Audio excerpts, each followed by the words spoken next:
Malachi, Ayako, and Akra found themselves helping the group of the Ketzal Tolma, led by Rannick, or better known as Big Bell, in their quest to uncover some evidence that could exonerate Captain Haranui. They started by meeting a agent of the Cindervale Consortium within the pavilion of the Coiled Serpents, a ornate pavilion right outside of the Temple of Uiel, kind of at the heart of the city in the Panahabi. While there, or when they arrived to meet with this informant, they found him very nervous and wishing to tell them something about the Wayfinders Guild. Before he could spit it out, though, a group of thugs led by Wayfinders and the thugs from the bathhouse fight in the very first prologue arrived and attempted to kill the informant before he could tell them what he knew. After a fight, it was determined that the Wayfinders had framed Captain Haranui, performing acts of piracy against the Cindervale Consortium, and then framing the good captain for it, breaking their treaty that allows them to port here in the city and in Bragonia in general. In search of proof of this, the group, along with the crew members, made their way to the Wayfinders compound and broke in through the toilets. After climbing up into the Admiral's office, they found a bunch of ledgers and stuff that they started to go through, but they also found a really pretty glowing orb that Rannick identified as being a priceless artifact that he called a world sphere. Something he's akin to a magical globe, basically. Although Akra used magic to determine that the world sphere was protected by some kind of abjuration magic, the party decided to disturb the sphere, and with the sphere removed, a defense mechanism kind of sprang to life, consisting of 4 animated flying swords, 2 animated suits of armor, and an animated wooden statue. Very quickly, it was apparent that the group was outmatched, and they tried to make a run for the door, but one of the crew members, Loka Zen, the lizard folk wizard, the lizard wizard, was pretty far from the door to start off with, and with everybody else getting a bit of a better head start than him, he quickly found himself surrounded by the flying swords. Despite the party's best efforts, Lokazen was struck down by the animated swords, and the party basically had to drag Rannick away before he too was killed. So yeah, shit kind of hit the fan there, but now we're going to pick up after both parties have had a very long night. The first group, coming back down the barge,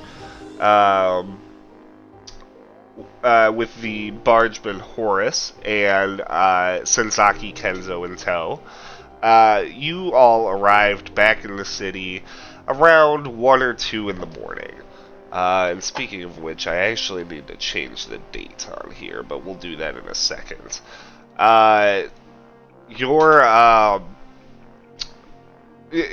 Once you got Kenzo into the city, he promised that he would make things right as far as what was happening. with Professor Vanderwallen and asked you all to come to the halls of governance at the heart of the city tomorrow morning at 9 a.m. With that, he left your company, and you guys kind of quickly departed from Eamon and went back into the city for the night. The other group had been in the city already, but you guys had a ledger to decrypt. After a few hours decrypting the ledger, you finally had the proof that you needed, and you brought it forward to Lai Zhao, the harbor master of the Cindervale Consortium here in the city. He, too, asked you guys to meet him in the halls of governance tomorrow morning at 9 a.m. And so we find ourselves now on the 13th, 9 a.m., and I gotta look up what day of the week it is. I should have done this, my bad. But as your two groups finally come back together outside of the halls of governance, tired and sore from your long night of adventuring, you guys spot each other through the crowd, and you can see that it is very busy here. There is a crowd forming inside. So the halls of governance is a just massive marble building with pillars, columns on the outside and running along its sides and its front. The marble steps kind of head up and lead to like an open doorway through which you can see a large gathering chamber that has quickly begun to fill with all sorts of people from the city. Sailors and bakers, merchants and thieves. It looks like there is something big happening.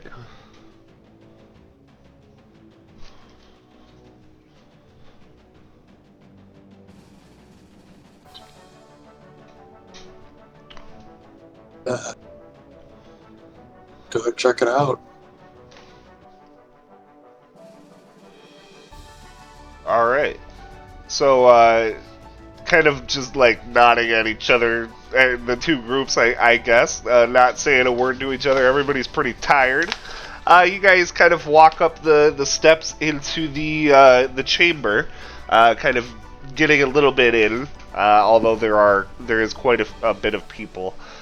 You can see that in one little box off to the side, there actually is a few different boxes along the sides of this chamber that seem to be for like important dignitaries and their contingents. You can see one is occupied by wayfinders, including a very auspicious-looking man in an admiral's coat and with a gigantic hat.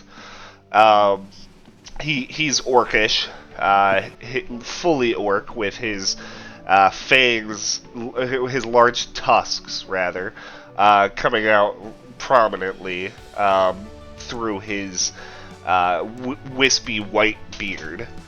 At another box, you guys can see what looks to be members of the Cindervale Consortium. Although you don't see Lai Zhao, you do recognize their distinctive dress that their dignitaries wear.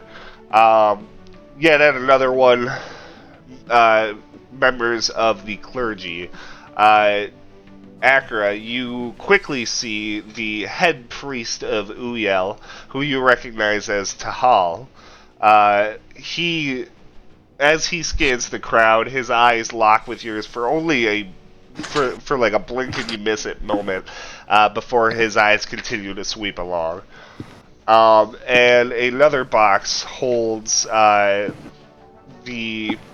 markings of the Dominion of Flame, as another important group here in the city, and it's full of people that you guys have not met. There's kind of like a lot of, whispering in the crowd. Like, you could hear a lot of people that are kind of questioning, what's been going on. There's been like criers going out all morning, announcing for everybody to come here today. So everybody's very interested.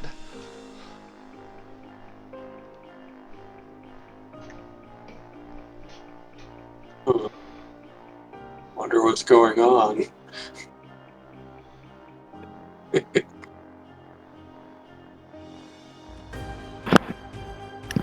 We should be able to find out here in a minute, right? Yeah. I hope so. Some big lout next to you says Jasper. But these things, they always say starts at 9, and then you end up standing here forever.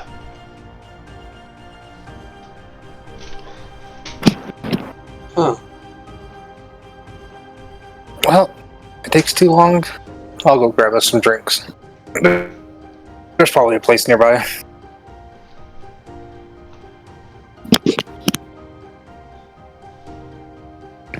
You might want to stay close. I have a feeling this isn't gonna go smoothly. Malachi, a firm hand closes on your shoulder. Quickly turn around. You see Helsier, the leader of your little band of Shadow Fae, along with the rest of the group all here. Malachi, Lai Zhao summoned us to this meeting. He said that you had done something. What did you do? Merely procured a piece of information. You better not have fucked anything up, Malachi. We had this deal settled. As he's kind of like chiding you, suddenly you guys start to hear a hush go over the chamber. And he quickly quiets down as well, turning his face towards the back of the room where there is one last box that had been left empty. As you turn around, Malachi, and of course the rest of you guys see this as well, two people emerge from a back door behind the box. Dressed in resplendent silk cholka, threaded with gold and silver. You guys recognize the harbor master Lai Zhao, as well as Senzaki Kenzo. He bears some injuries, some cuts and bruises from his time in captivity, but although shaken, he looks solid as the two make their way onto the podium. You can hear people murmuring, "Is that Senzaki Kenzo? I had heard he'd been murdered." There's like a lot of clamor throughout the crowd as people see the two take their position in the front.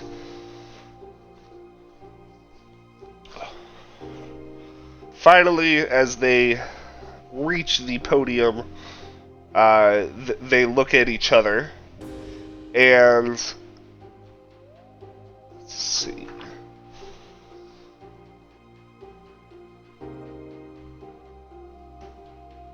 Senzaki Kenzo nods at Lai Zhao, who takes a step back, and Kenzo steps forward to the front of the podium.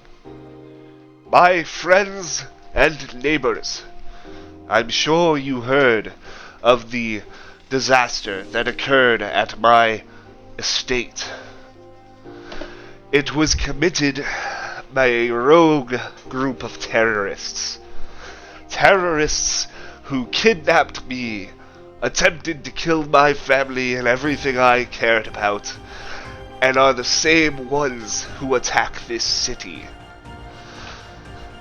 By the powers vested in me by the government, I hereby declare the cult known as the Shroud of Uyel to be a terrorist organization.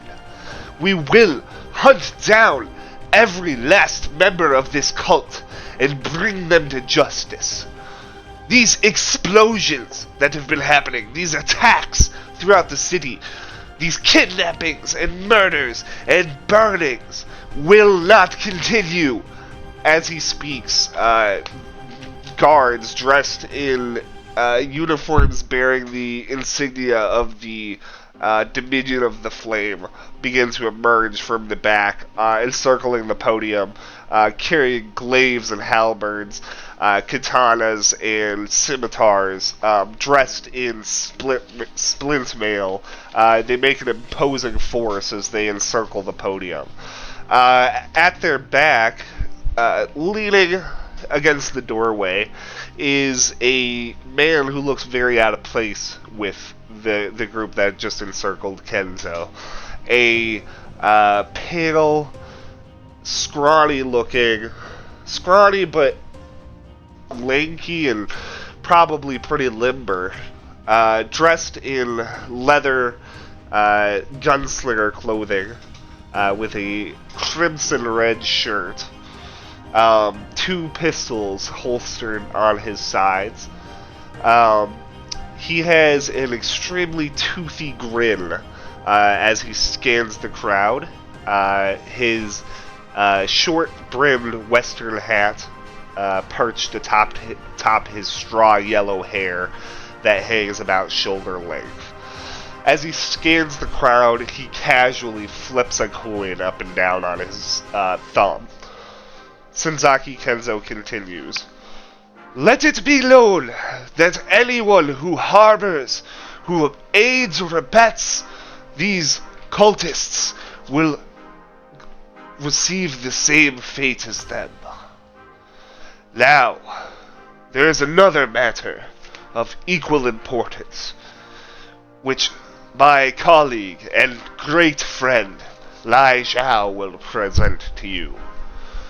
Kenzo takes a step back and seats himself where Lai Zhao was seated, as Lai Zhao stands up and stands before the podium.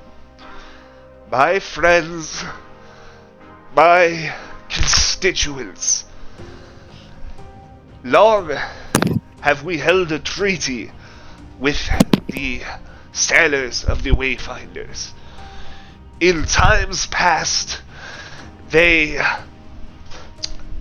plundered our ships and forced us into this treaty as a way to stop their attacks. Now, though, I have proof that the Wayfinders are up to their piracy again, against us, against our ships, against the ships of the Dominion, against everyone here in Bregonia.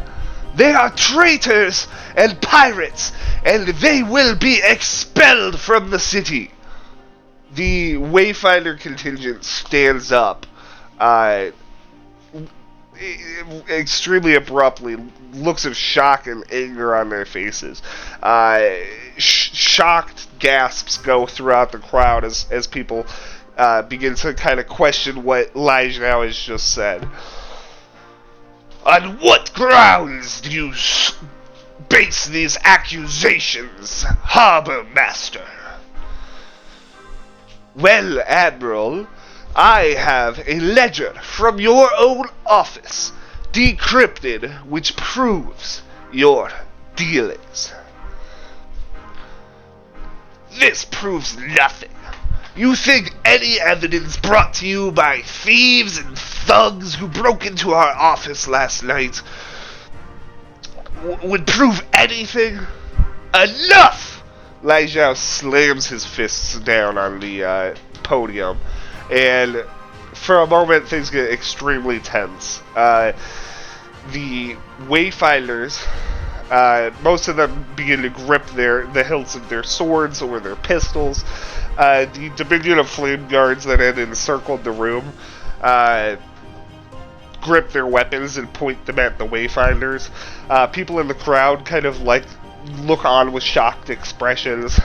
The blonde man in the back continues to flip his coin, smiling smugly, however.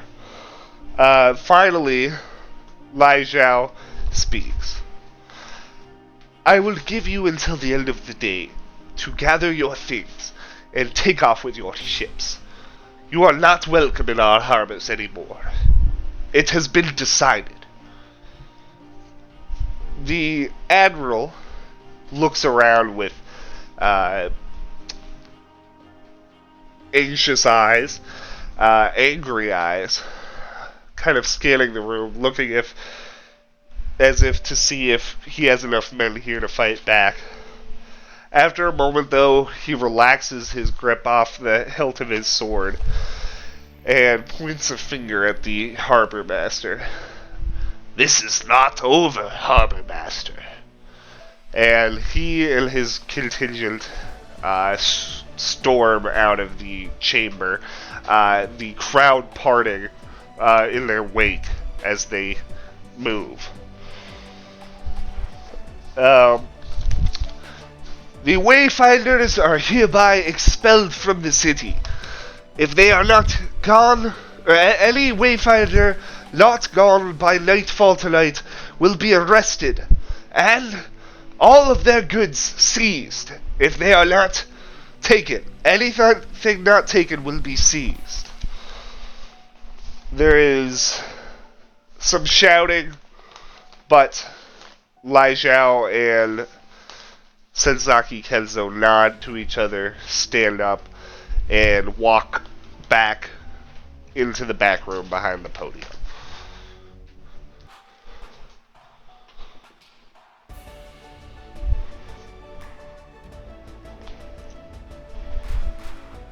Well, that was interesting. What's happening? But, I mean, all of that? yeah. Well. Wonder if we could find Kenzo and see if we can get the professor out now. Also, we need to get paid.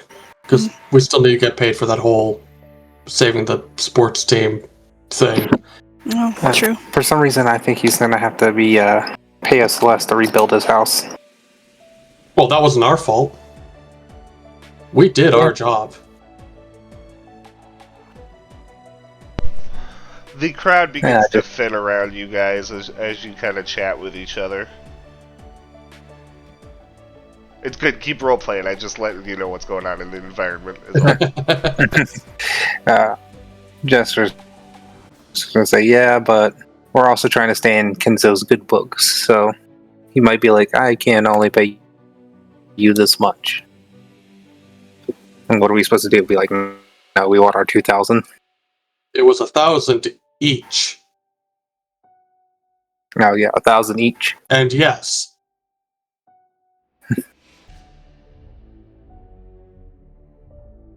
We could say, always say, put it on our tab.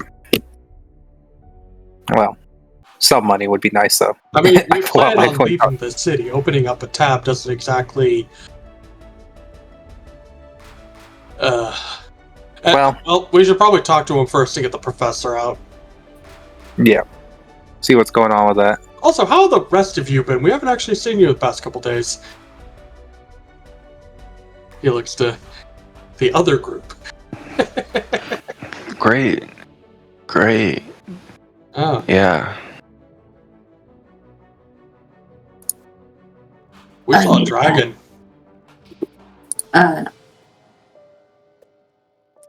No dragons here. Well, we did see a dragon, didn't we? Got the pet one. Yeah, I think a couple of us actually got hit by that giant beam of light. Oh yeah. Won't be forgetting that anytime soon.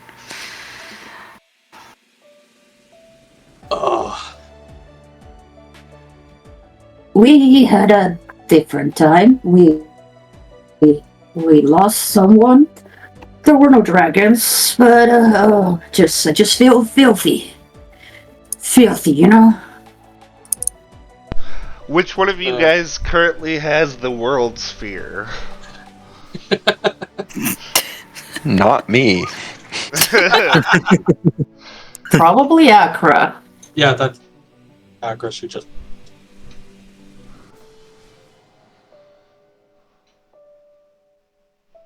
Everyone just turns to Accra. They all slowly turns and looks at Akron.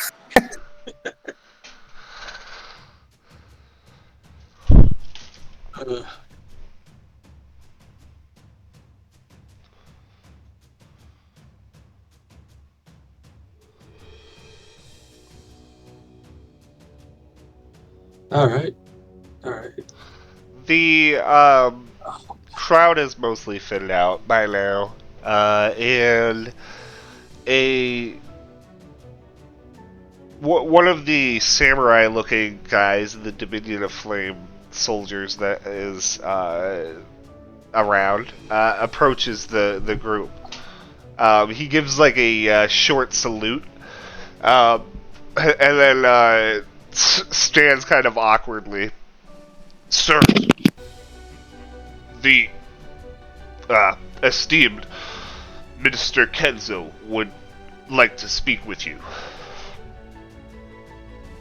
I'll follow the Very convenient.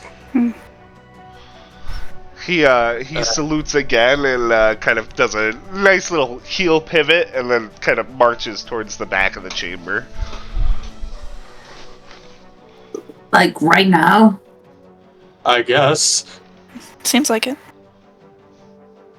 I am not presentable. The soldier who has walked about like 10 steps or so notices that nobody's following him, and he kind of like stops and does like another nice little heel pivot.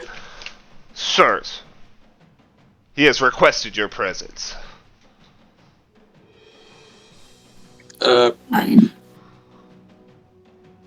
don't think it really matters, Accra. Ayako's just gonna walk frustrated, annoyed. Oh wait, sorry, I was reading the wrong thing. Yes, Ayaka. He pivots and continues to march through the back door into the magistrate's chambers beyond. You guys follow him into this lush room. You can see there is a table, a long, short table with a couple of couches on either side of it, and then some extra chairs. Looks like there's plenty of seating for several people. That being said, Lai Zhao is completely spread across one of the couches. And Kenzo is perched atop one of the chairs. As you guys come in, Kenzo does stand up and spread his arms wide. Ah, my friends, thank you again for your help in saving me. Without you, I would surely be dead by now.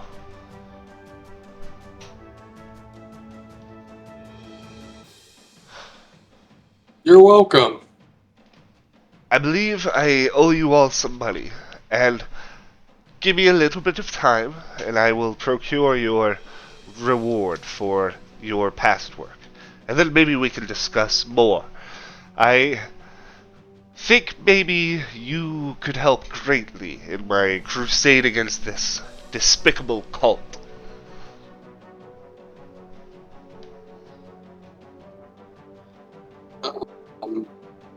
Well, we kind of have whole thing with the professor, which, speaking of, is right. he still... The Kenzo nods at the soldier who led you guys in here, who goes to another door and opens it, and into the room walks Professor Vanderwallen, Jamal Hawk, Captain Haralui, and even First Mate Nivali. All four of them freed.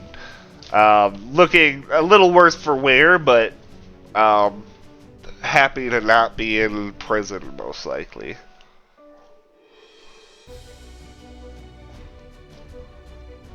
Thank God.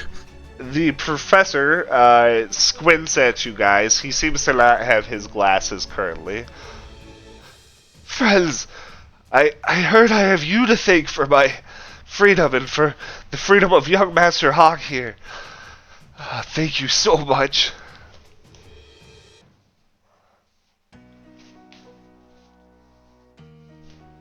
You're very welcome.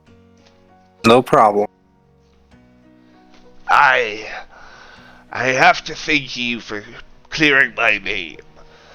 I'll have to meet with my crew and get back to the Tolma. It'll be good to feel the shake of the sea again. Oh, yeah, were you able to get your first maid out? Because I don't think she got put in there for the same reason you guys He just did. said she did. Yep, so she's out wait, as what? well. I paid her. I think I might be brain dead. I paid her bond for her. Kenzo did. Ah, I couldn't right. hear first. Got that. Um. So yes, Coral. Just to catch you up on some on what's happened thus far, the party met in the halls of governance, and Senzaki Kenzo and Lai Zhao both kind of made some announcements. Kenzo has begun a crusade against the cult, which he blames for kidnapping him and blowing up stuff in the city. He says he's going after the Shroud of Uyel. And Lai Zhao exiled the Wayfinders Guild from the city for acts of piracy. So the Wayfinders have until nightfall to pack up all their shit and get out of the city, or get arrested and have all their stuff confiscated. But the entire guild? What? Yep. Due to the events of the Session 8B, because the party uncovered their acts of piracy. So now, you guys are, the party is currently in the back office of the Halls of Governance with Senzaki Kenzo and Lai Zhao, and the 4 prisoners have finally been released and just came into the room together. So that pretty much catches you up. Alright. I need to sleep in a bed and take a bath, and, well, there's a lot I need to do. And I need to take care of young Damal here. So, I am going to make for our accommodations, but I would like to reconvene. Would everybody make themselves available tonight at 8 o'clock at the Silken Harbor? Yeah. Of course. Yeah. We'll be there. Kenzo nods. I would like to attend this meeting as well, Professor. I think it's important I know what's going on. And I'd like to help in any way I can. The professor hesitates for a moment, but nods and agrees. After that, the professor, taking Damal, leads him out of the chamber. Although Damal does stop to give, let's see, who has been the nicest to him thus far? He definitely gives Kanui a hug. And he stops and gives Ayako a hug. So he stops and gives you two a big hug. Oh no. Give him just as big a hug back. And then Ayako doesn't. He feels uncomfortable. the two of them head out, and then quickly followed by the 2 members of the Tolma crew who seem to be heading off to meet up with the rest of the crew. Who knows how they'll take the death of their crewmate when they find out about it. Senzaki looks at you guys and kind of like strokes his beard with his finger, and then, well, I suppose I will see you all tonight. I should get some rest as well. It's been a long evening. And he heads off through the room, through the door that the 4 prisoners came in through.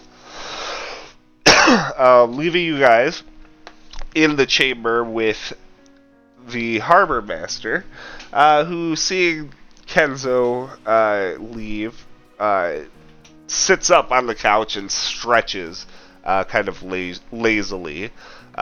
His rather portly physique kind of showing itself as he stretches. He yawns and then he stands up. And as he does, another group of people comes in through the door to this from the main chamber. The contingent of Shadow Fae, led by Helsier. Ah, good you're here, my good man. Right, so I would like to ask that going forward, we use this one, Malachi, as our go-between. I can tell I can trust him. He's done me a great service tonight. As he says that, you see the look on Helsier's face go from one of complete, like, disbelief to, like, he looks at you, like, surprised, and then back at the harbor master, like, with a look of amazement. And so that means the deal is good. Why, of course it is, my good man. And you've proven the worth of your people tonight. That is for sure. In fact, he beckons, and one of the Dominion of Flame soldiers steps forward, carrying a sheathed cutlass with an extremely ornate, bejeweled grip. You can see rubies encrusted into it, diamonds, sapphires, all along its cupped grip. Lai Zhao takes the cutlass and, turning around, presents it to you, Malachi.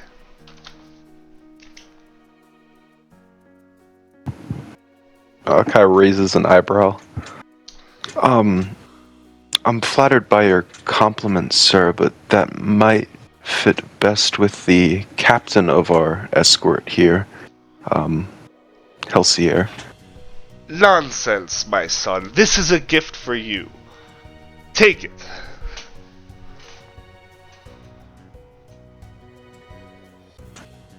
Like, nervously reach out a hand and grab it by its scabbard and hold it down at his side. I think our peoples will have a great future together. A great one indeed. Anyway, we will, you may take the contract back to your queen, and we will begin trade immediately. I expect you'll leave Malachi here as a envoy between us? Helsier bows. Of course, my lord. Lai Zhao grins and then kind of beckons for you guys to leave the private chamber back here.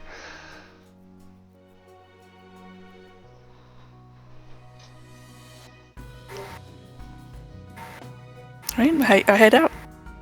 Yeah. Once you guys get out the door, Helsier spins around and like you think for a minute like he's gonna be angry, but he just looks at you with amazement, Malachi.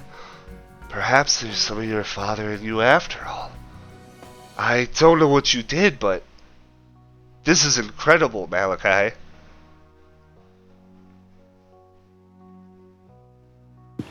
Malachi just kind of looks down and avoids eye contact. Luru, coalescing as a shadow, a little bit more three-dimensional than, just like a formless shape, but, vaguely in the shape of a human, appears beside you and salutes Helsier before turning his head towards you, Malachi.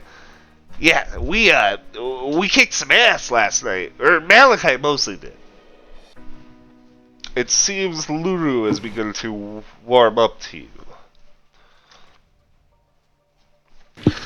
It was more of a team effort.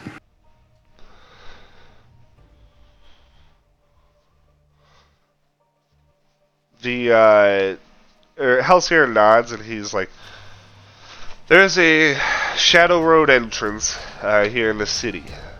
Me and the rest of the contingent here will make our way back to Sharakul tonight then. Or this afternoon then. Perhaps you could come see us off before we go." Yeah, maybe. Well, if you choose to, we'll probably leave around 4 p.m. And he kind of marks the location of where to go to see them off if you decide to. And with that, they all head off to go gather their belongings and stuff. At this point, it's been about an hour and a half of this whole meeting thing. So let's go ahead. So you guys have until 8 p.m. That's when your meeting with Kenzo and the professor is. You guys have time to go rest or get whatever you need to get done. But I will say you guys are all really tired. It's been a very long night. Yeah, I'm gonna go take a long rest. Yeah. Yep. I need a cloak. Some way to hide my face. I don't suppose anyone has that. Anything. No. Does anyone need these? And he holds up the cutlass he was just given and the cutlass that he got from the store that You don't want it? I don't know if I have need for it any longer.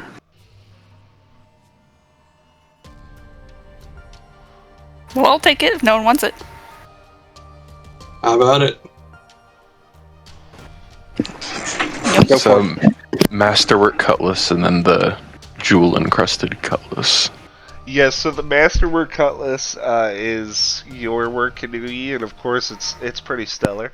The jewel-encrusted cutlass, it looks like it's fancy and like really expensive, but it's I mean, it's not masterwork. It's definitely shoddy craftsmanship,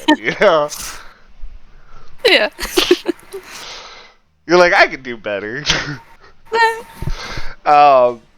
As you guys are kind of, deciding what to do,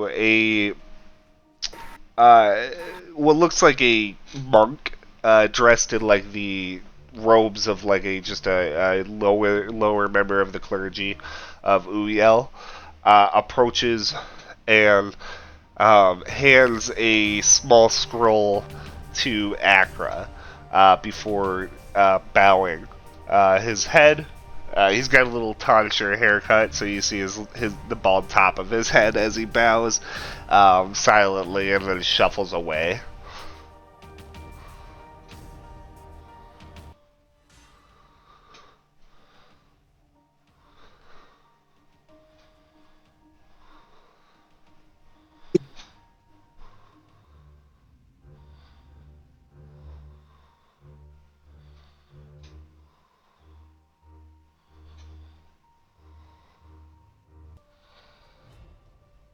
He does not respond as you yell after him, but glancing at the little scroll, you do see that it's it's got like a little string around it that's like coiled like a serpent. It kind of looks like a serpent band around it.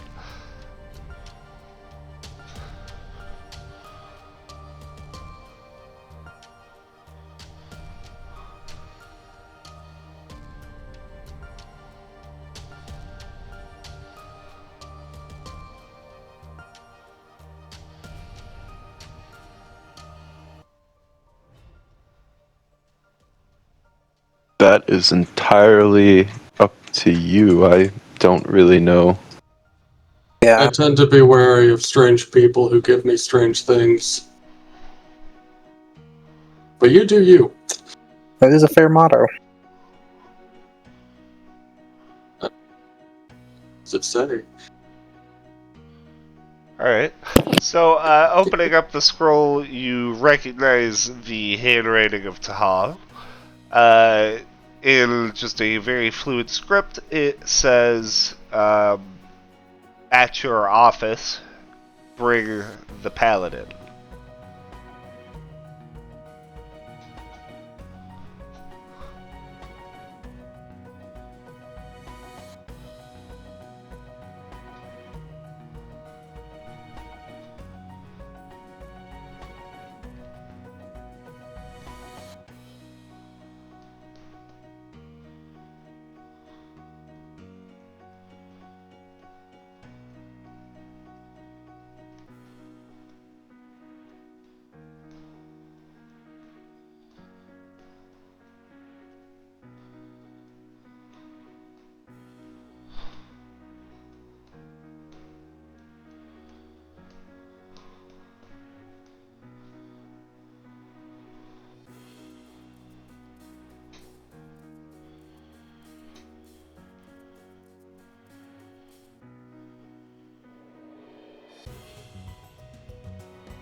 So yeah, Acker quickly tucks the scroll inside of her chalka.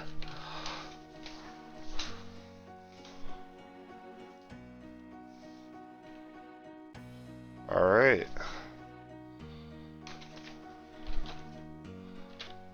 What would everybody like to do?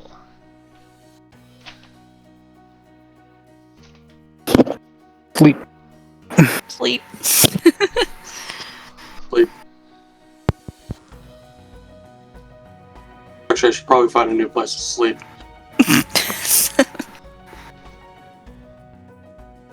Are you okay, Maz? I may potentially be murdered in the next few days. I was staying at Akra's office, but she's got a weird meeting, so at least for tonight, I'm gonna need a place to stay. Probably There's not always what I've room- been saying. There's Alright. room at the Opal. Well, I'm going home. I have some space. I guess I could talk with Naya. Fine. I guess I can accommodate some of you. Very welcome.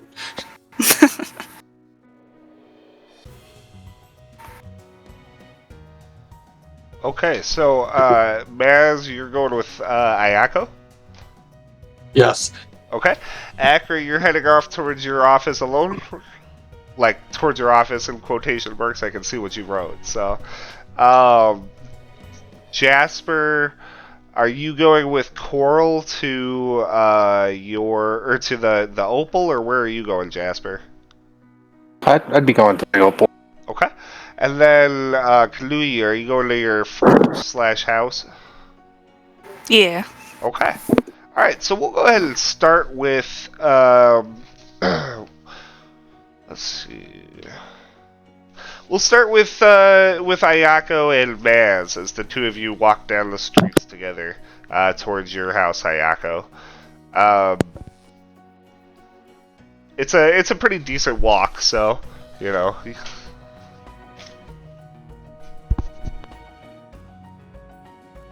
Oh, a dragon, huh? Yeah. He was shiny. Real shiny.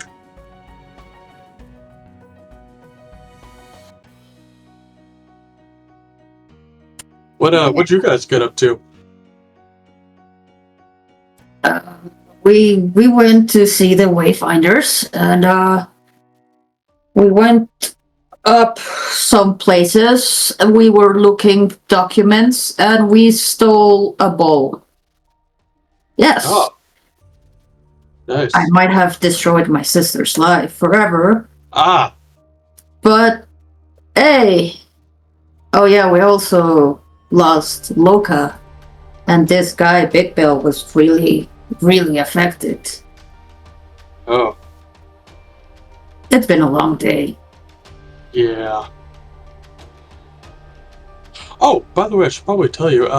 You remember that like Dragonborn person who kidnapped the professor? How we originally met up? Yes, of The one that course. kept getting away? The one who like sacrificed people underneath the temple? They're dead now. Oh, was that your doing? Kind of. I mean, we knocked her out, and then some person that Jasper knew kind of killed them. I don't know how to feel about that. Oh yeah, because he's gonna look kind of surprised, kind of proud. Good job, lad. Sometimes it just needs to be done. Also, we might have been tricked into killing them. Because we were originally sent there to save Kenzo. And so we got to this temple, and we were discussing, okay, how do we want to get into the temple? And the guy, like, I swear to God, I can't remember his name. There's so many, I've met so many new people Eamon. recently. Eamon. You know what? I probably did write it down. Eamon. Yeah, this Eamon guy, he kept telling us, oh no, don't try to go through the back door or anything like that. Let's just go right through the front. And so that's what we did. But then after we defeated everyone, freed the dragon, we went to the room where Kenzo was being held, and it turned out it was in the back of the temple. And as I got there, 2 individuals were running away, and Kenzo was just neatly tied up right there. I kind of feel like he was just dumped there. I don't know. I think I might be losing my mind.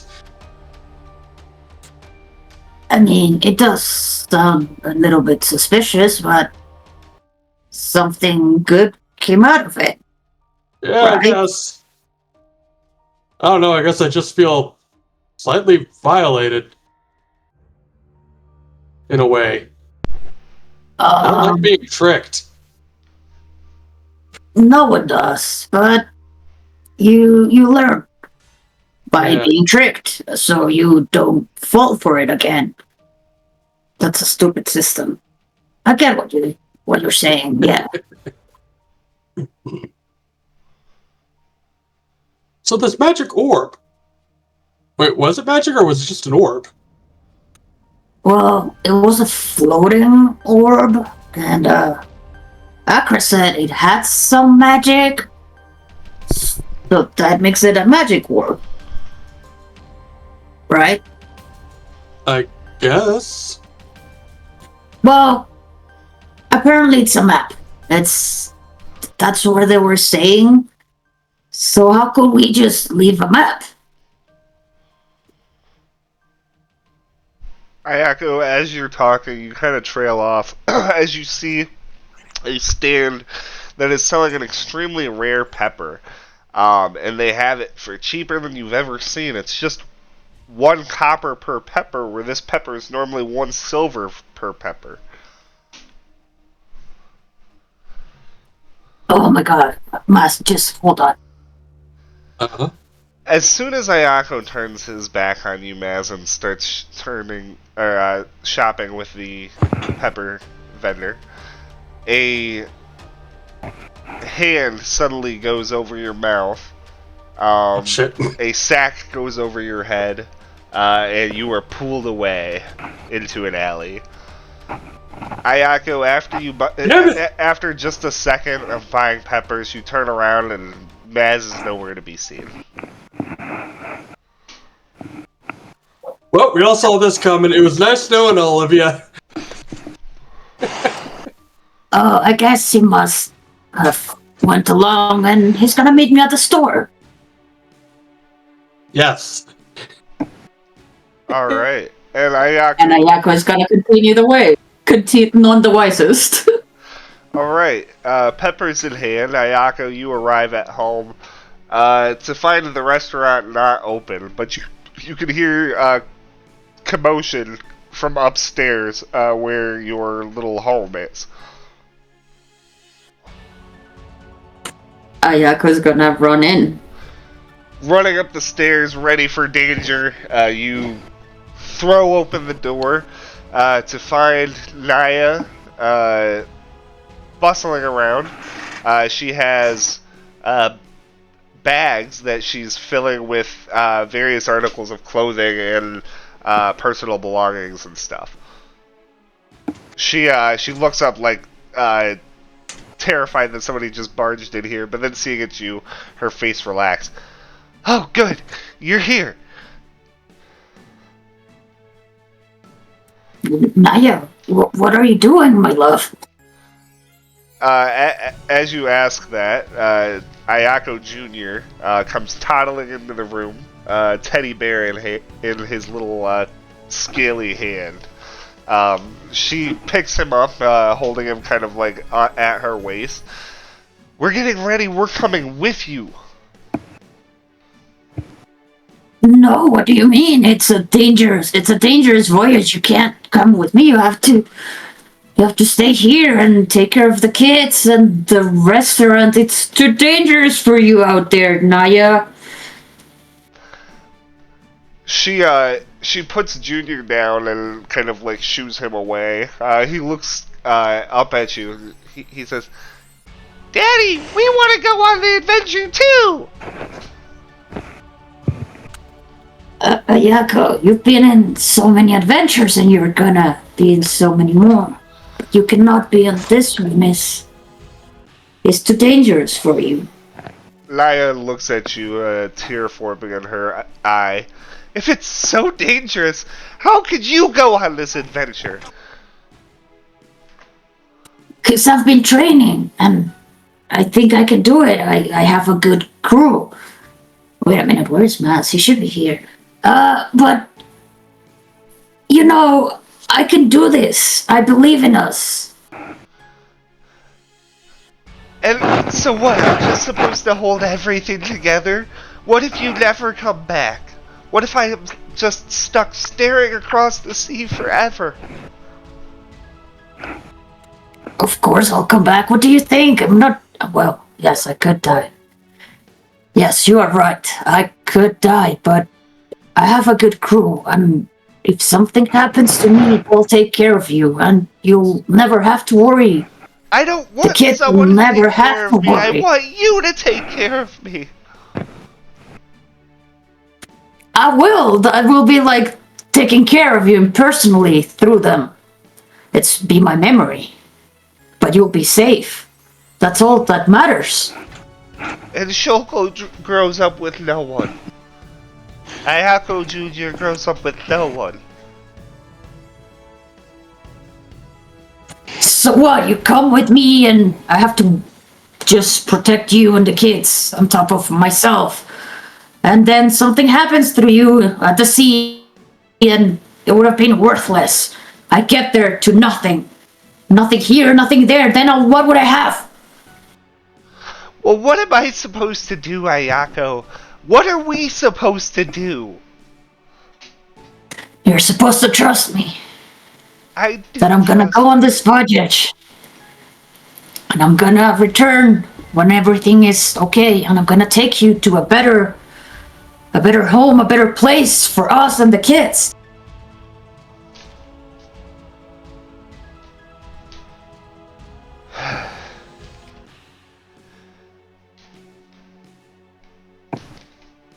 I don't know, Ayako.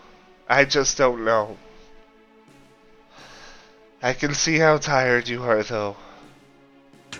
Get some sleep. I'll get the restaurants open.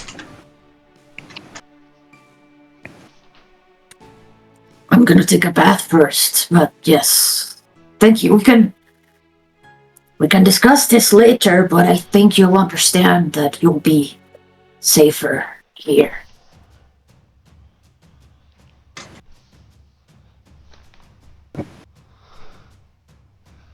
Maz, the sack comes off your head extremely suddenly. But it's almost like it didn't, as you're left still in complete darkness. Do you have dark vision? I do not. As you're left still in complete darkness. With a soft click, a candle is lit by a match. And a very soft glow emanates from it, about 5 feet away from you. You find yourself bound to a chair. Ropes around your arms and legs, tied to the armrests and legs of the chair. Just beyond the candlelight, you swear you can see a figure in the darkness. Just the hem of a hood.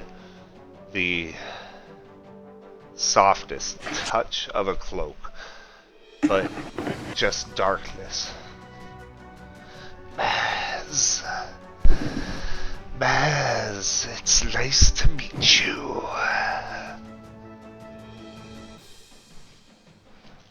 Hello, dark stranger. I should be no stranger to you.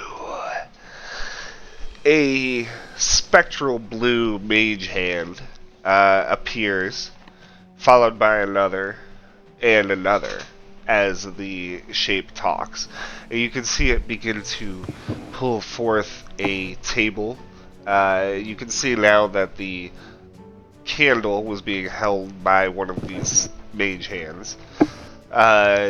It places the candle down on the table and begins to set it with tea and biscuits. As the figure beyond the candlelight continues to talk. I should be no stranger to you, Maz, for you are one of my followers, one of my pupils, one of my fingers. Do you know who I am?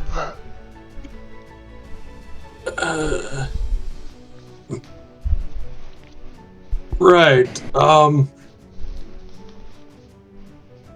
Let's assume I'm not that bright. I am the serpent of Nexotl. The 100 hands are my hands.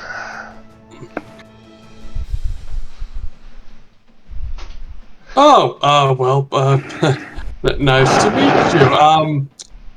This has been very pleasant. I don't.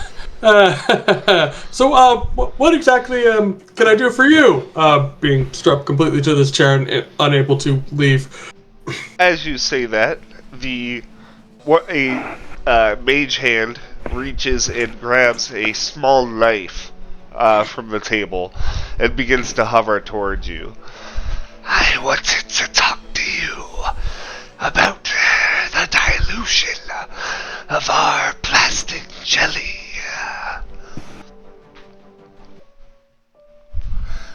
The knife approaches closer.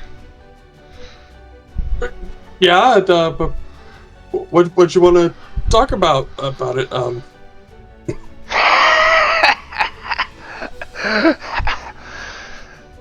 You hold your panic well.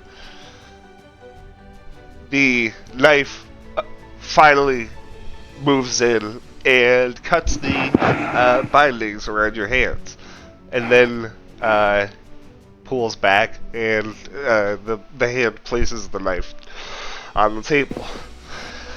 Please have a refreshment.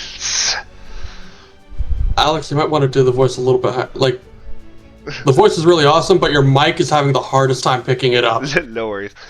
Please have a refreshment. Thank you. Just gonna awkwardly get something to drink. I'm sure you have noticed the attacks happening throughout the city. I mean, who hasn't? In no small amounts by blasting jelly provided by you. And alchemists like you, don't fret. You are not the only one. Yeah.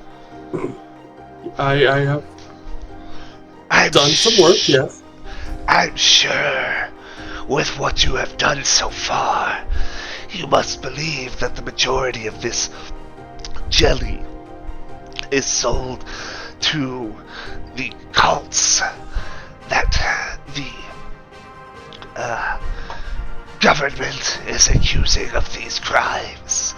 This shroud of Uyel. I had come to that conclusion, yes. I do not believe this is the case. Do you know the name, the Ember Broker?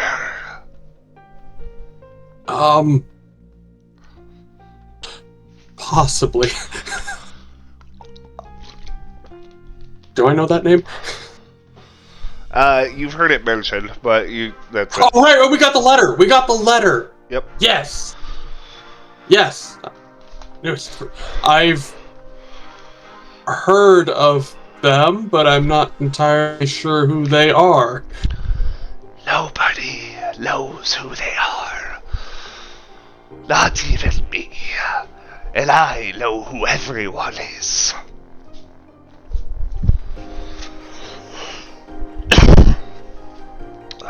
Okay. This is hurting my throat. Yeah, you might, yeah. 6 months ago, they arrived and began to take over in the city. Many of these attacks are their doing, although their goals are beyond what we have been able to uncover. Your willingness to dilute your agent and the guile you have shown evading my hands. As he says that, one of his spectral mage hands kind of like taps its fingers on the table. Has led me to believe that you would be greater assets than I have given you credit for, Maz. I'm very flattered. I would like to offer you a position of power and wealth within my organization.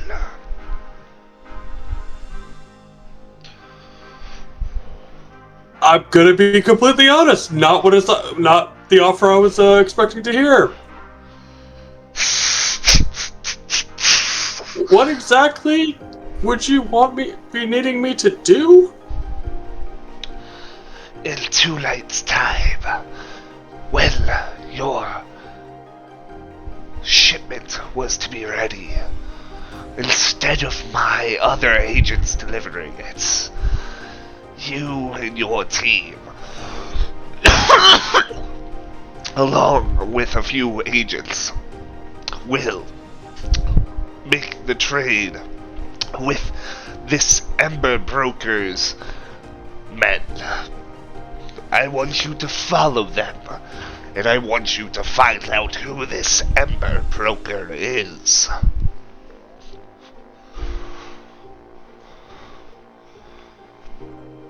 I could could definitely try and do that. Yes. Now let me tell you something, Maz. The hand pulls the knife again. approaching you with it. Do not think, because I let you attempt to fool me this time, that you can get away with it again. Think on how quickly I uncovered your plots. Think on it, Maz.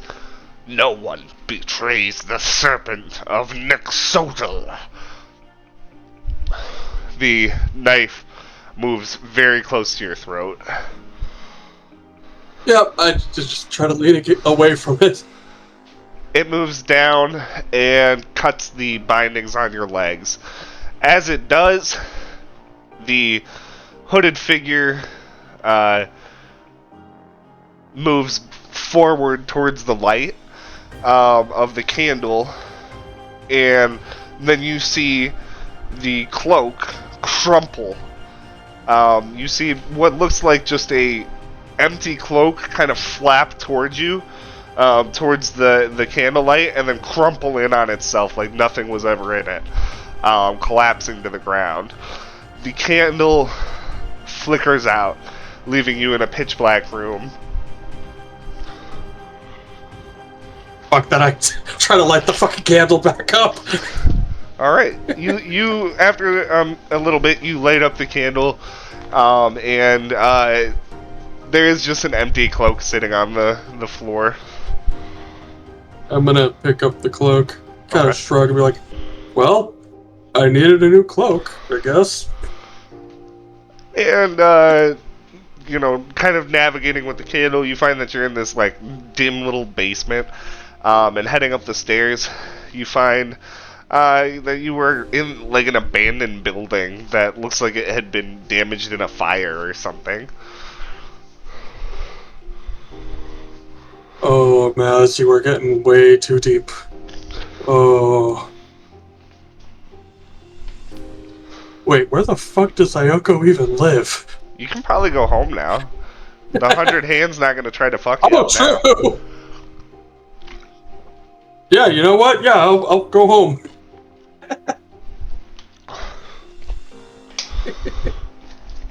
Alright. Wondering what the fuck I got myself into.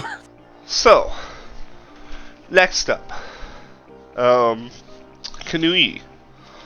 Kind of walking along, tired as fuck. You turn the corner onto the street where your house / smithy is, and you actually see Arlith standing outside with like a worried expression on his face, knocking on the door.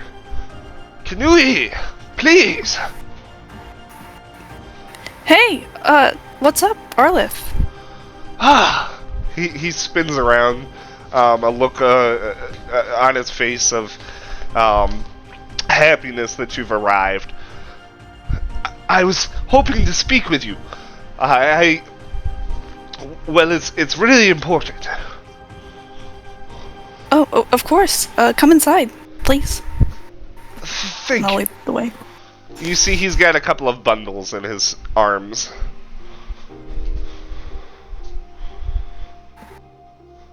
What's that you got there, friend? We will get to that. Please, would you be able to make a pot of tea, or could you point me the way to make it? I would be happy to make it, of course. Oh, no, please, sit. I will do it. Don't mind the mess, please. You have seen my rustle in the forge, you kitchen. just take after me. I suppose. After you come back with the tea, you can see that he's got the 2 bundles unwrapped sitting on the table in front of him. On one side is a straight-edged GN sword, a traditional Himmekin blade. On the other side is a thick, leather-bound tome. Please, sit.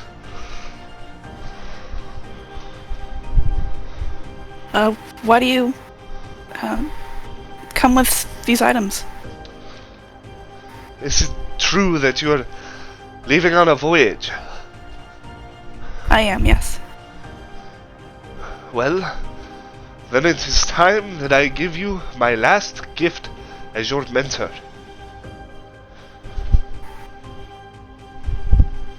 I must do what I can to protect you.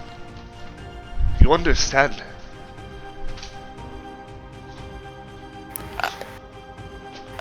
You've done more than enough. I don't know why you feel the need to... It's not about enough. This is about making sure that you can protect yourself. I know that you are an excellent smith, but it is not enough to be an excellent smith when you're fighting for your life. That is why you need this. He slides the tome forward towards you. I'll take it and sort of skim a couple pages. My father and his father before him were members of a great order of bladesmiths. Bladesmiths who mastered not just forging blades, but wielding them as well. In this tome, you will find instruction, and with practice you can learn to wield a weapon better than any soldier.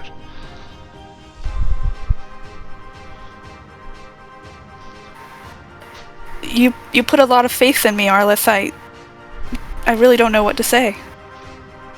I always said when I had a child, I would pass this on to them. And, well, I guess I'm glad I have a child to pass it on to.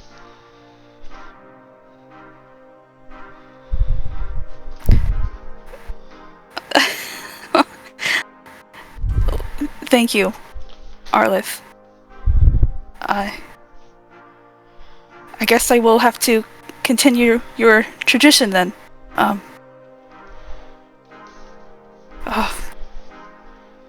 Thank you. Of course, that's not all. I know you have crafted many a keel edge, and I'm sure that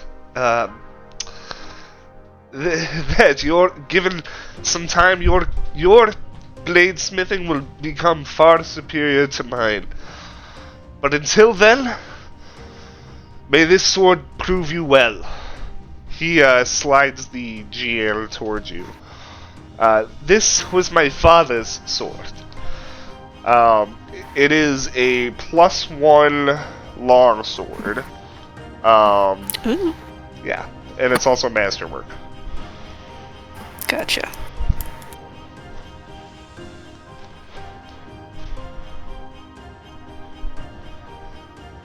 And then he sips on his tea.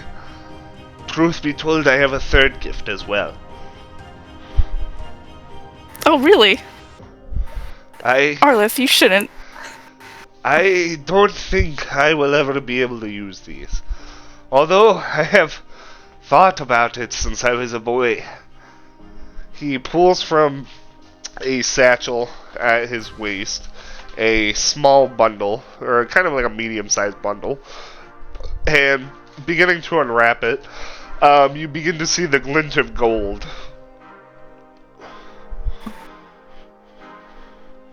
As it finally comes unwrapped, you can see on this cloth 3 pristine golden dragon scales. Where did you get this? Handed down through my family. It was always said that the best smith in our line would craft something that would change the world with these. I think you're far more likely to do that than me.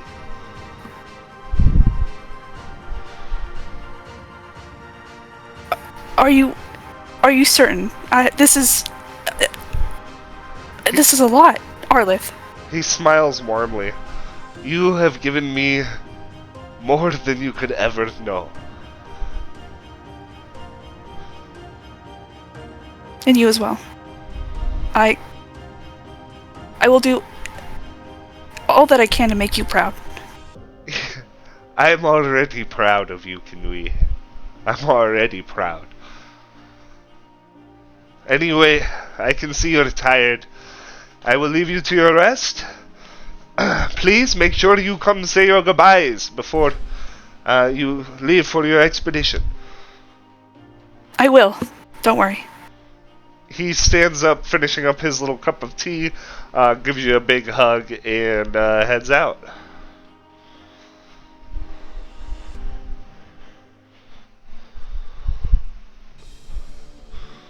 Just gonna stare at the scales. They kind of like refract the light, like in a really resplendent glow. They're quite nice to look at. And as you get ready to head for rest, let's go ahead and take a quick break here. We'll go ahead and take a 10-minute break till 9:30, and then we'll keep going. Sounds good. Sounds good. And a portion of our group decided it was a smart idea to take it.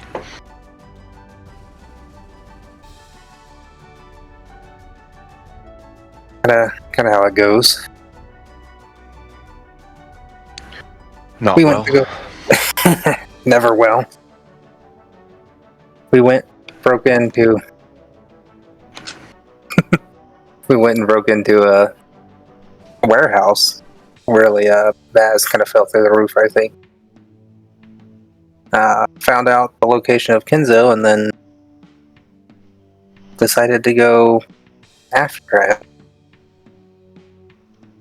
But let's just say the people that I work with, they see sus. Very sus.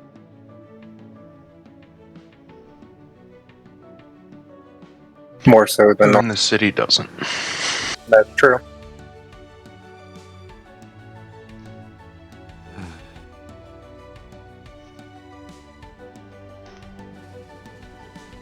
Alright, So any thoughts as to what? the three of you guys arrive at the Drowned Opal. Coral, you can see the door is open. And inside you can see Nicholas is actually sitting at the bar having a little meal of bread and cheese. Nicholas, what are you doing? Good to see you, but Coral! weren't you going into hiding? Coral!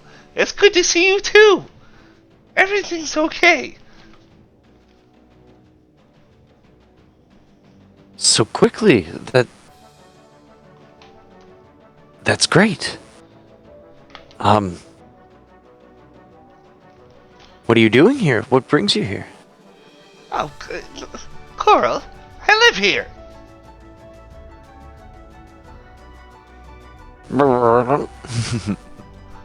Oh yeah, in the room next to mine. But you've been away. Oh, heavens! I'm sorry. Okay, It's okay, Well, have some breakfast with me, Coral. And your friends.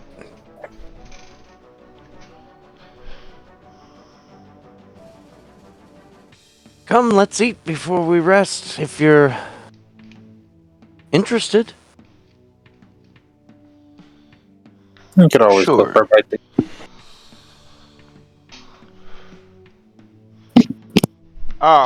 So as you guys come and sit at the bar, you can see that there's not too many other customers in here. You do see there's like a elderly-looking dwarf dressed in a pretty nice-looking chalka, sitting at one end of the bar, his head kind of slumped down, just kind of looking at the bar top. Maya, the bartender, comes from around and kind of get you guys started with a little bite to eat and nice, very light, watered down beer to get you started for the day. Yeah.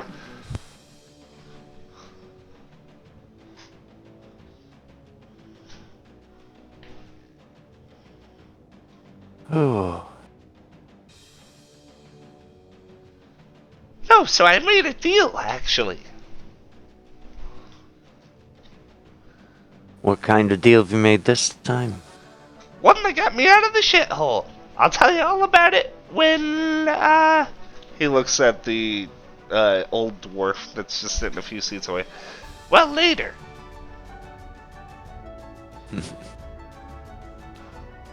That's good to hear. We've been involved in some intrigue, clearing some names of a murder that never happened. Well, We even had a chance to play a game of blitzball in place of the quaddles. And we won. you won at was Blitzball? Or do you mean... Oh, wait. He looks at you, Jasper. Did you score all the points? Due to some pretty good passing, yeah. Coral can't run. I mean, look at those little legs. He's lost every Sure, race Coral- we've ever been in with each other. Pretty sure Coral was like one of the main passers. I took the heat from the angry halfling too. Oh, It doesn't sound that impressive, but I helped. I wouldn't want It to was fight a an team angry effort. halfling. Especially Sure, not yeah, they after were- second breakfast.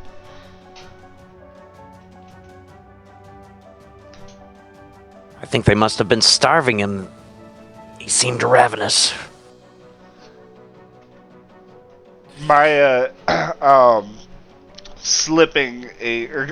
Maya coming over towards you, Coral. Kind of bussing the bar top.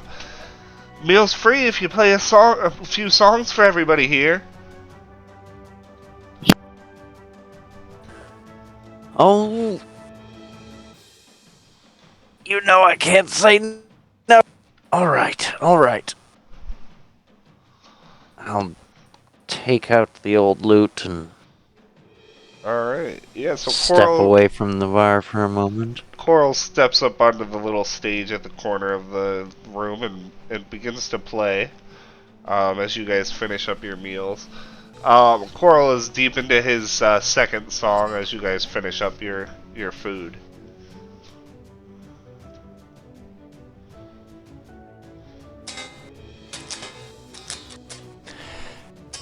And that's the way the river rolls. And the Coral, honey flows. Coral, you looking down, you see at the edge of the stage the elderly dwarf who was sitting at the bar is sitting looking at you with rapt attention. Who is this guy? I'm gonna keep on singing. Try to make it through the song. As you finish the song, he claps a slow but enthusiastic clap. And then from his chalka, he pulls a little piece of paper and, looking at you still with very profane eyes. His eyes look strange somehow. Like there's some intense wisdom behind them. He holds the paper out towards you. A request for an old man, a lover of the arts. Of course. I'll do my best if I know it. Let me see. He I'll hands you take the paper from him. He hands you the paper, and it does have it does have music on it, which you could play. It doesn't look like a very complicated song. It seems to be a dwarven song, although translated into common. And it just glancing over the lyrics, you can see that it seems to have something to do with the Forge of Creation. as much dwarven music does. You're not surprised. You pick it up and begin to play. Go ahead and make a performance check.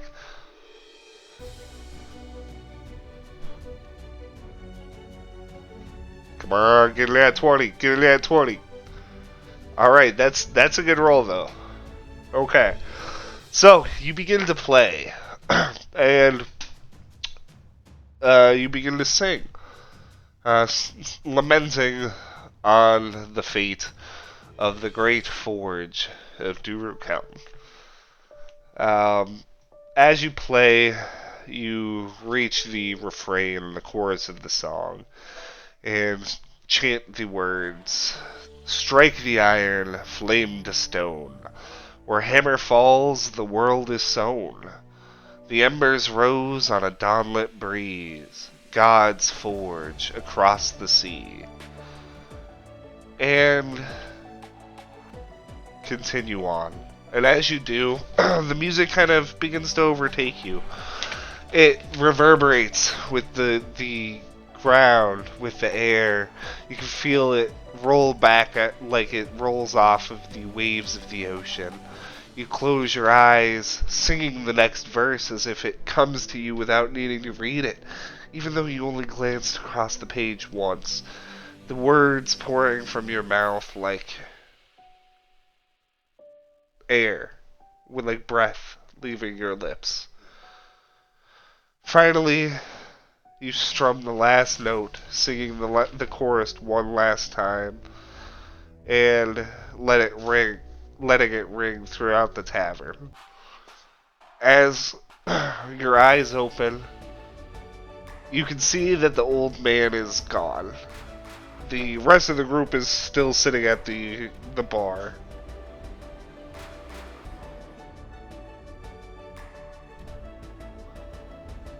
How strange. Oh, I wish I could have spoken to him. Oh. It's as if I knew that song before. I wonder if I heard my mother sing it before. Seemed to be an older song. Did you all see where that old dwarf went? I don't think Old I was dwarf. a bit captivated by your performance there. It was amazing. It was like the song was just like the song had always existed, and I just knew the words. Oh, something about the Forge of Creation. I mean, aren't dwarves kind of always singing about the Forge of Creation? You guys are obsessed with that. It's the first time I really felt moved by it, though. It's always been, Yeah, that's like mountain dwarf shit, I thought. But if it's... Why were you singing about the sea, though?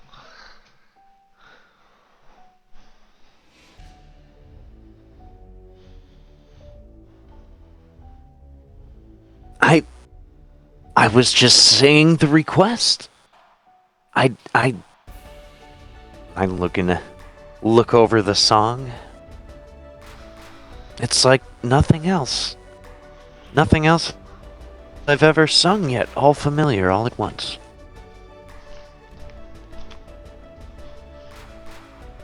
Why would it be about the forge and the sea?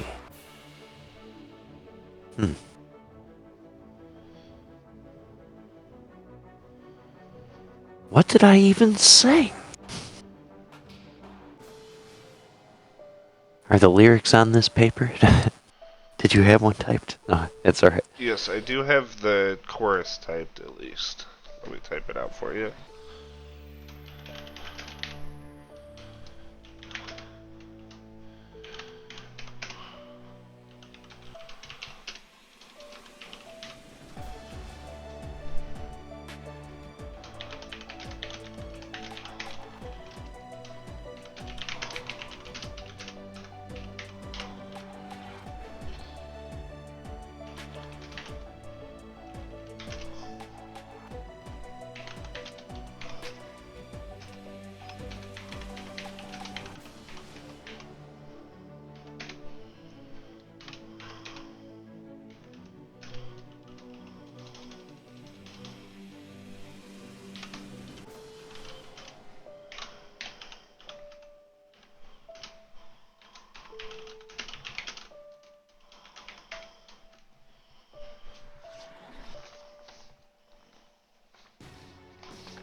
I think it's calling us.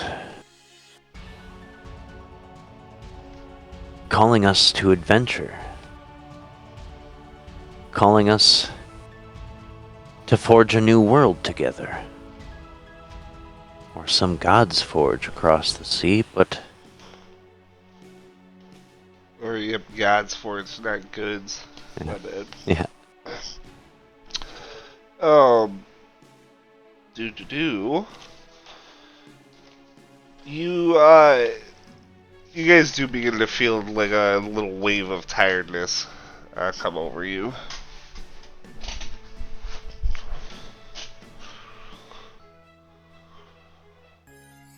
Well, I suppose I'll take my meal up to my room. Probably cold by now, but food. I didn't expect to play so many songs, but... free meal is good. Free as always. See you in the morning. Pat, roll shoulder. Make my way up to the room.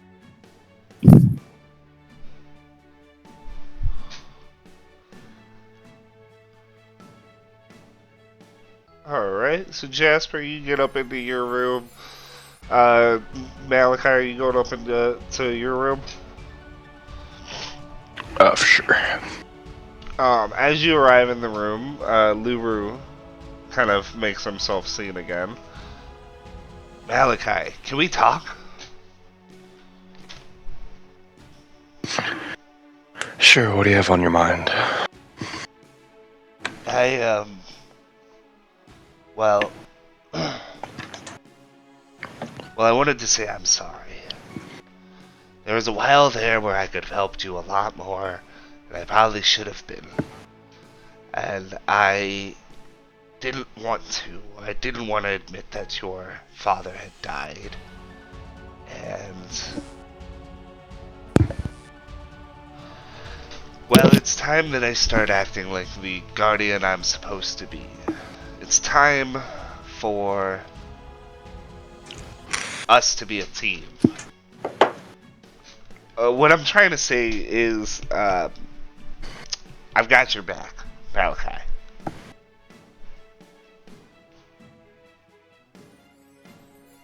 I understand, and I appreciate it. He nods. We're gonna go see Helsier off, aren't we? I don't know.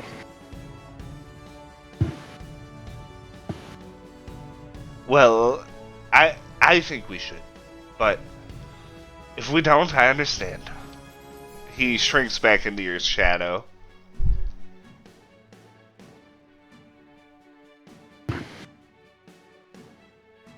Kind of lets out a sigh and then collapses into his bed. Alright.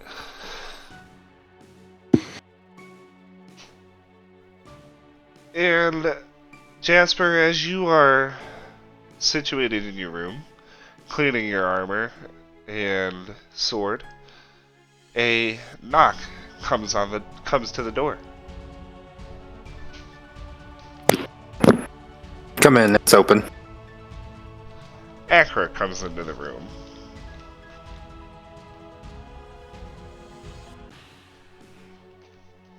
Akra, what can I do for you? About to get ready for bed myself. Had a long day.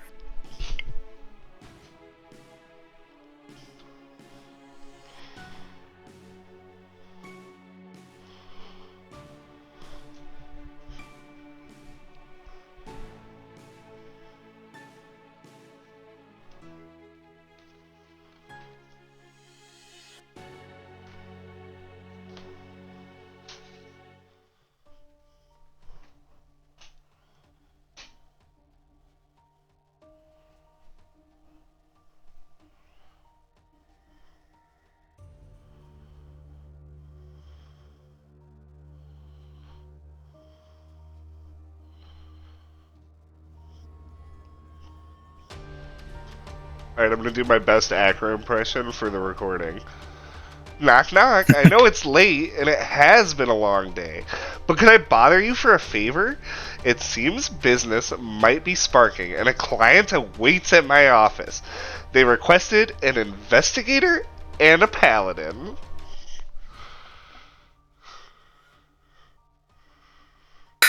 Gotta give me a second to collect myself. Yeah. Very, very specific, but yeah, I can go with it.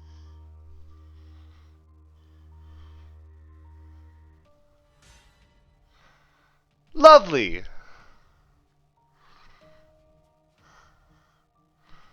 Alright, so the two of you begin to make your way to Akra's office.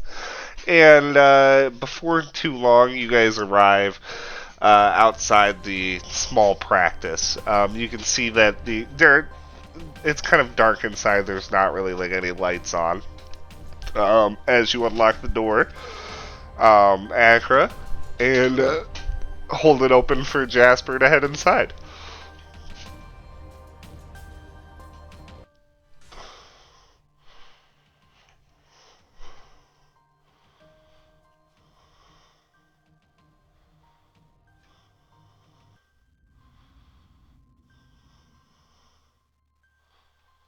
I think I stopped by the other go when we went to go investigate some those burnt down mansions. As soon as you light the candle, Akra, you both see the person sitting at the desk across the room. Jasper, you recognize this man, but you have hardly spoken to him, and this is the first good look you've gotten at his face. Akra, you recognize him as Tahal. This dark-skinned, kind of middle-aged Tleekan man. He's got streaks of amethyst running through his hair and his beard, and his eyes glow a bright amethyst.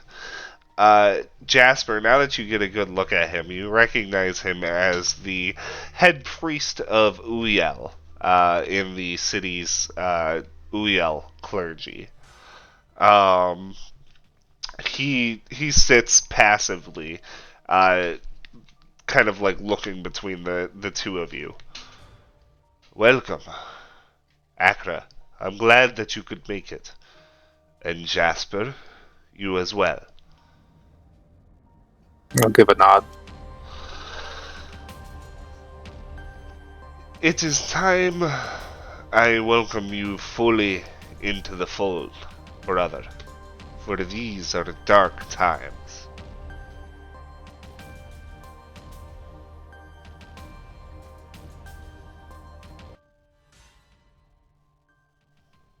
Fully in.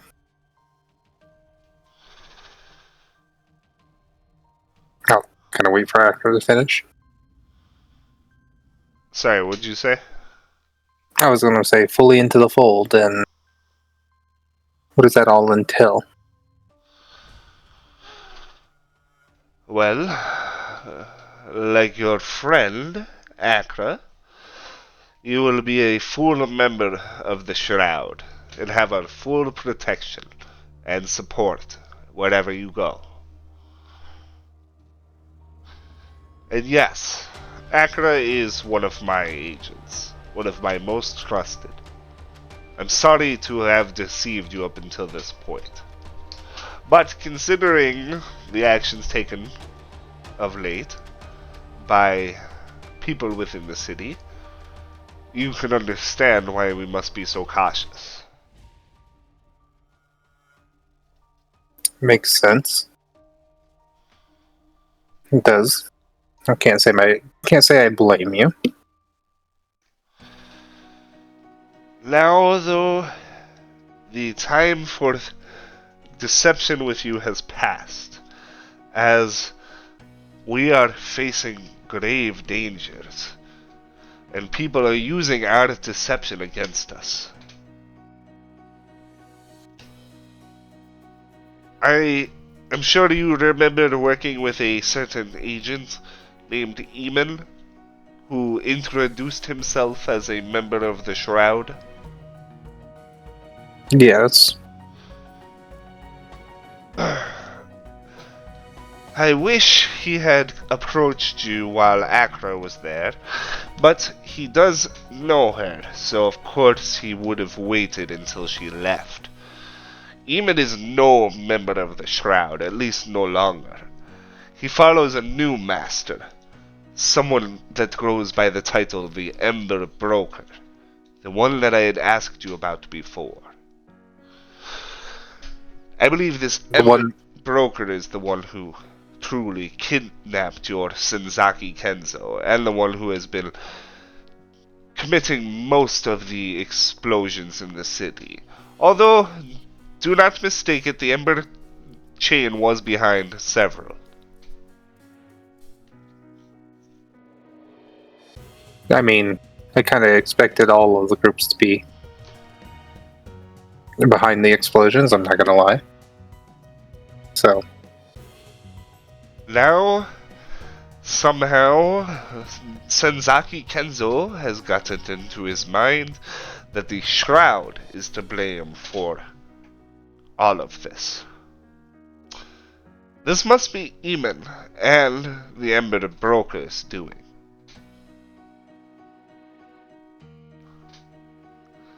It is my fault, of course. If I had brought you into the fold sooner, perhaps you would have known about Eamon and not followed him blindly.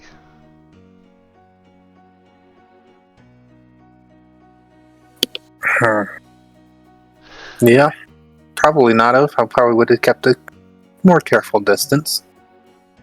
Or at least more used him than he used us. I need to know. Tell me everything that he told you, and everything that he did. Start from the second that Akra left. And I'll just go ahead and recount our adventure from the moment where we were sitting at the bar deciding what to do when Eamon showed up. And we the four of us went with him we went to the factory to investigate the butler. Then we found the butler told us the truth, or at least some of the truth. Then we met his contact on the river, got smuggled up river, and fought with the Embered Flame, if I remember correctly, the demon cult. Well, it does not sadden me to hear that Sarekul is dead. Did you, by any chance, retrieve the medallion from his corpse? Didn't even know there was a medallion on his corpse. I did know, feeling it a bit strange that he didn't wait at all to interrogate him. And so, you tell me that upon defeating Sarekul, Eamon fainting on top of him? Yeah, we wanted to keep him alive for a little bit. I think we had him tied up, and then by the time we all came back from finding Kenzo, he was dead. And he jumped on top of him. Well, Sorry. this is very troubling. More troubling than you could know. And while I will be completely honest from here henceforth with you, Jasper, you must understand there are some secrets I must keep. Everyone has their secrets. I don't blame you for that. Now we must protect ourselves against the threat against the Shroud. I think it would be prudent to convince Kenzo to go after this Eamon.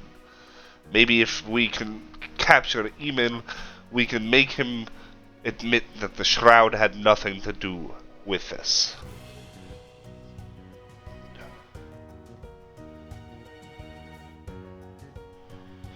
Well, that's definitely a good way to go about it. Question is where's his contacts? Where is he hiding? And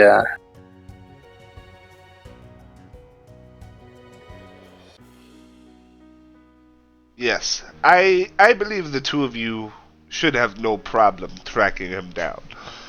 Accra is more skilled at finding people than almost anyone in this city. Now then, I didn't want to bring you here just for bad news. And hopefully I can lift a fog that has been hanging over you since Eamon told you some lies. I'm sure you've been wondering if he was telling the truth about your wife. a bit, but also I kind of believed him. I know how she is. She could probably drag anyone out of hell if she wanted to. Arms wrap around you from behind, Jasper, in a loving embrace.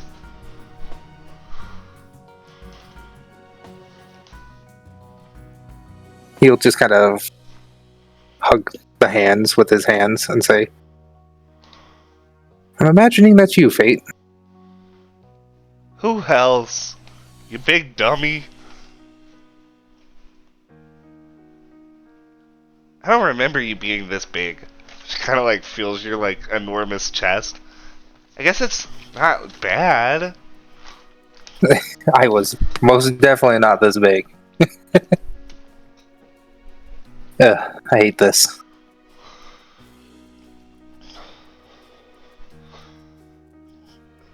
She And he just has a big shit-eating grin on his face. Tahal kind of smiles wryly. Why don't the two of you go off? Spend some time with each other. I would like to confer with Accra. Sounds good. I think I'll go ahead and take you up on that offer. It's been a while. Alright, so Jasper and Fate go ahead and leave the office, leaving Accra, you're alone with Tahal. He waits for a minute in silence as the two of them leave. You have done well, Accra.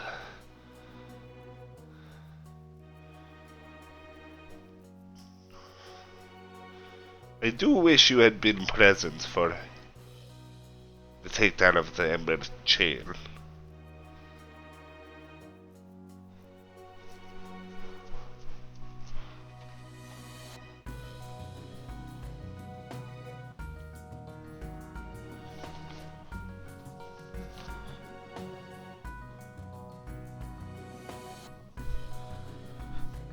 It's alright.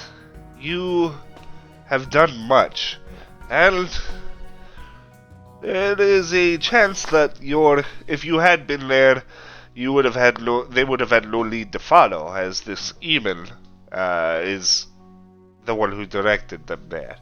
I find it concerning that he directed your team in a strike against the Embered Chain. I believe his real target was the medallion that Sadakul wore.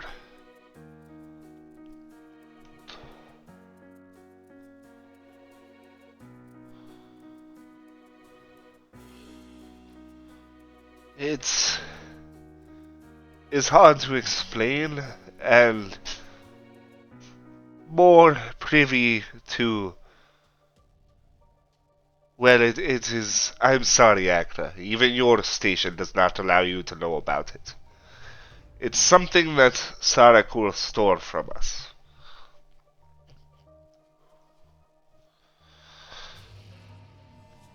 Either way, you have done well, and I would like to reward you.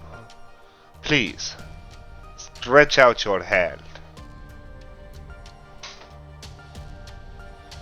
He reaches forward, grabbing your wrist and palm. Where's your dragon mark located at?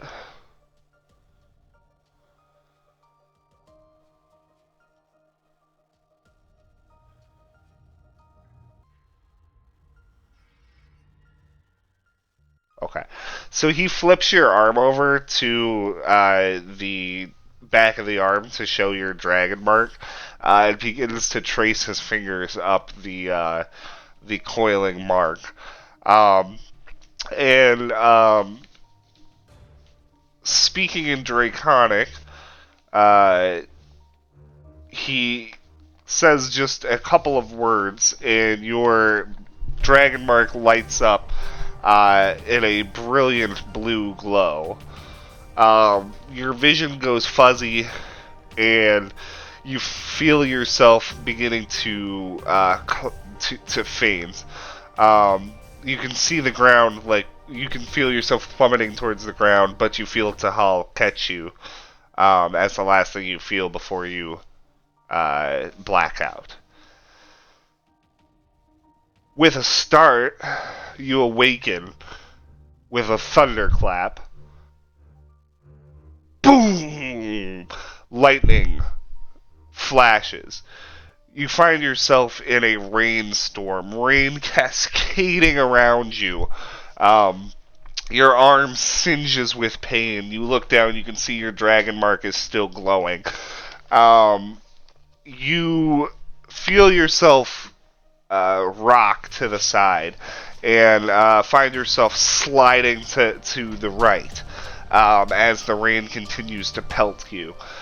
Through the rain, you can see shadowy, blurry figures moving. You can make out their shape as humanoid, but you can't see any details. They're just blurs, yelling nonsense as they run around the deck of this ship. You're on a ship. It teeters again in the storm as you are forced to the left now, hit by another wave. Lightning flashes again, thunder booming just a second behind it. As you're thrown to the railing on the side of the ship, you find yourself looking down into the dark sea below. The water is dark, but also white and foaming, churning. Something is moving beneath. You stare in horror as two dark shapes emerge on either side of the ship. A massive, hulking black jaw. In a final moment, the crew of this ship screaming about you, the jaw closes shut, and you find yourself left in pitch darkness. But after a moment, you see light. A small fire sat on a little island in a murky puddle. As you make your way towards the flames, you can see a figure hunched down in front of the flame, in an almost fetal position, crouched over, rocking back and forth on his heels. It seems to be a dwarf. Disheveled, blackened hands, grimy little thing here in the dark with only this flame. As you get closer, the dwarf jerks up, its head spinning towards you, and you can see that its eyes are pitch black. Gripped in its hands is a sword. And then the vision goes completely dark as you drift off into a dreamless sleep.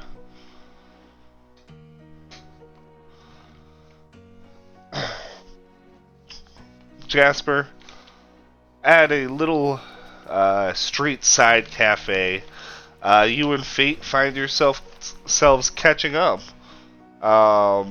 with each other after your long time apart. Fate listens intently as you tell her the story of meeting, the party members, the potential adventure of the Ketzal Tolma, all of the stuff that you've done. I've been broke for like 3 weeks now. Well, I haven't been up to anything quite so exciting. I sold the shop, of course. I wasn't able to get much for it. Just enough to cover travel expenses. Took up with a caravan barge. Made our way upriver. We did fight some monsters along the way, but nothing we couldn't handle. Basic stuff. It's the same travel roughly I had up here. Same things. Mostly did a lot of walking. But then since you've gotten here, you've gotten into no end of trouble, apparently. Kind of how life is, though. Trouble's everywhere. Only if if you look tried for to- it. And I swear, all you That do is true. is look for it. Yeah, that is how we met. Kind of was out there writing my book about them. She grins.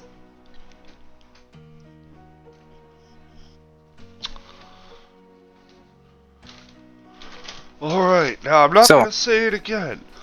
You can hear from the inside of the little cafe. I told you once, old man. You're going to give me all of it. And if you don't, I'm going to singe that little beard of yours right off your little chin.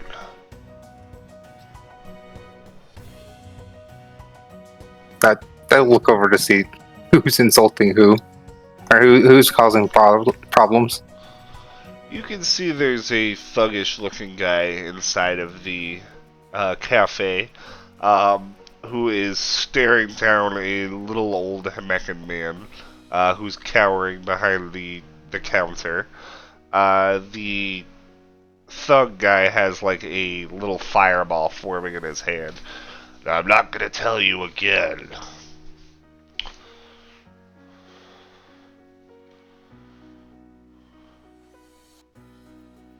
What did... Jasper was just going to speak up. What's going on? What problem do you have with the old man here? Shut the hell up, Tusky. This got nothing to do with you. It could have nothing to do with me, or it could have everything. So why don't you start speaking? I said, shut the hell up! He throws a firebolt at you, although it just kind of goes over your head. But as it does, it kind of like triggers something. You feel, something feels familiar about this, and you feel your heartbeat start to increase. You start to hear like a ringing in your ears. Your vision starts to the lights start to feel like really bright. But most of all, you feel an incredibly sharp pain in your chest, in the exact same spot of your death wound. It feels like dying again. As you stand up to maybe face down this guy, you find yourself unable to catch your breath. Your heartbeat is beating so fast. The pain of your death wound is unbearable, and everything goes white around you. Jasper. Jasper. You hear from behind you, Fate. Ugh. Am I like on the ground? Or You are kneeling down. ugh. Gonna rub my chest and stand up. That was unpleasant. Everything is still white around you. Kind of like looking around, you don't see anything or anyone. Your chest is still just searing with pain. Jasper, you What need is- to swear the words, Jasper. Swear the words. And he kind of thinks for a second. You know them. You're not going to let this happen again, Jasper. Not to you, not to anyone else.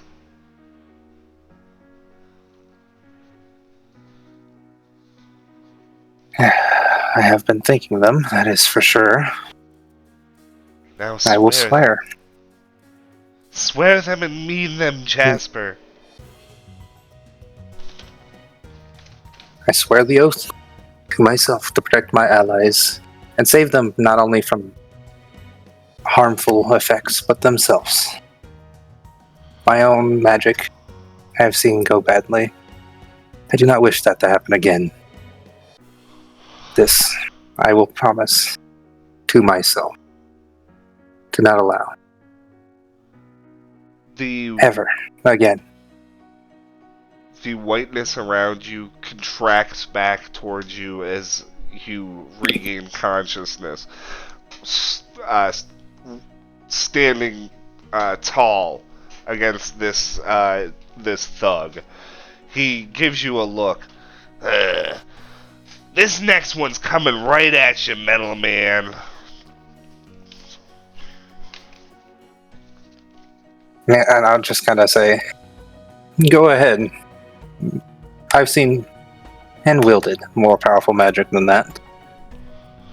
Alright, he launches another firebolt at you, but it just bounces right off of your shield as you start to walk towards it.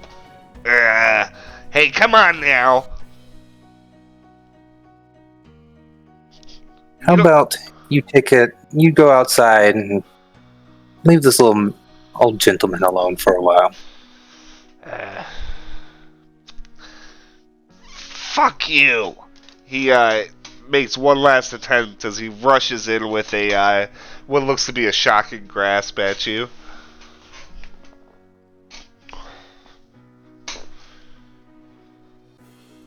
Huh? It doesn't look like it'll hit you, but Okay, I'll just kind of let it hit the chainmail as I kind of look at him and say, "What are we doing? You don't need to fight tonight. Just go." he kind of growls, but you know he can tell he's beat, so he scampers off. Oh, thank you, sir. No problem, no problem. And Jasper will kind of just rub his chest a little and just, well. Why didn't you just kill him? Not necessarily one for taking lives in the city. Mostly causes more problems than it's worth. Oh. Right, of course.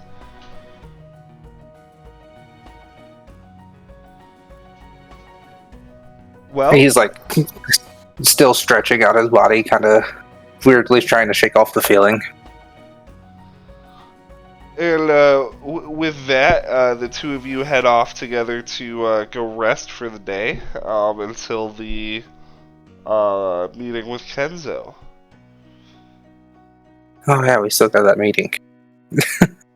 And then, Malachi, you do, as you're resting, you crack your eyes open. You can see with where the sun is in the sky. If you wanted to go meet with Helsier before he and the rest of the Shadow Fate left, you'd have to go now. Kind of groans as he sits up out of bed. Kind of looks down at a shadow he's casting and just grunts and stands up and heads off. Alright, so before too long, you find the little spot, the sewer entrance, that Helsier had marked, and heading down into the dark, dingy little sewer. You find the room where the rest of the Shadow Fae are all waiting, standing around a little spot of the wall that's darker than the other spots and seems to have like an almost liquid sheen to it. As you approach, Halcyon looks up at you and kind of gives like a kind of like small smile. Decided to come see us off after all. Why not? Luru apparently wanted to see you again. Luru appears fully by your side and salutes Halcyon. Well, I'm glad you did come, so I didn't have to send a messenger to bring you this. Wouldn't trust it in the hands of anyone but one of our own. He pulls from his satchel a black feathered quill.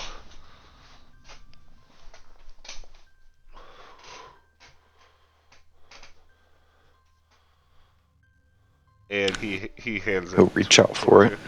So, with this, hold it up towards any parchment, and it will link to its partner quill, through which our agents in the Sharekul will be able to speak with you. Oh. Thank you.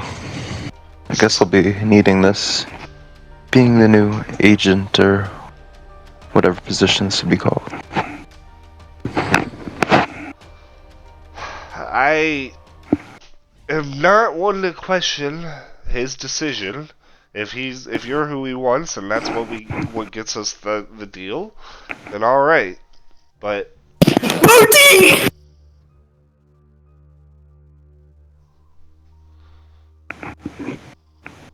What the hell was that? I have no idea.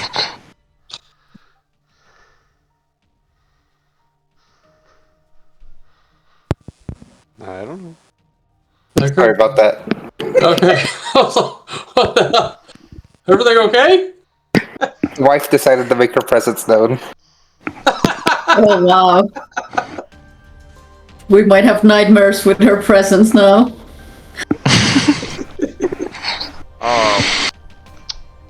Yes. So,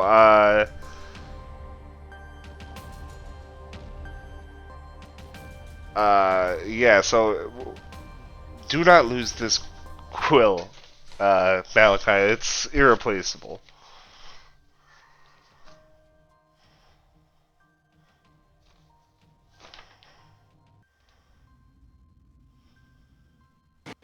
Of course. Kind of, looking down for a second, makes eye contact with Halcyon. To be quite honest, I'm not sure I'll see you or any of the rest of you for a time. He kind of reaches out a hand towards Halcyon to shake. He grasps your hand firmly. I think your father would be proud of what you've accomplished. Keep doing right by us. Best of luck to you, Halcyon. You as well, Malachi. Don't get killed out here in this crazy, colorful world. One by one, he and the Shadowface step through the little weft into the Shadow Roads.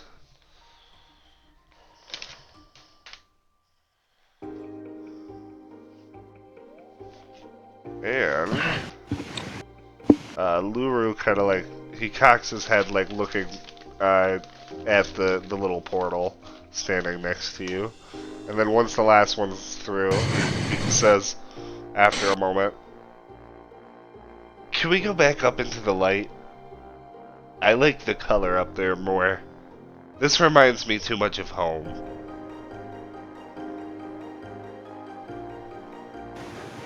Sure thing, Luru. Onward and upward. And Malachi, I'm assuming you head back to finish your rest. Yep. Okay. So, we're going to pick it back up a few hours later after everybody has long rested, leveled up, all that good stuff. As you guys meet outside of the Silken Harbor, the upscale establishment that you guys know is a regular haunt of the city's elite, and also the place chosen as the meeting point for today's little meeting. Outside, you guys can see Warmund seems to be standing, just kind of like waiting at the bottom of the steps, just aimlessly doing nothing other than just standing there.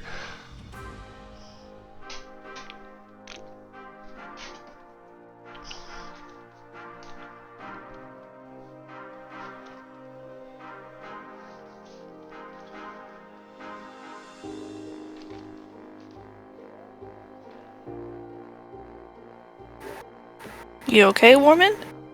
Hello! No. Kanui! It is good to see you! Friends! I have been instructed to bring you inside. Cool.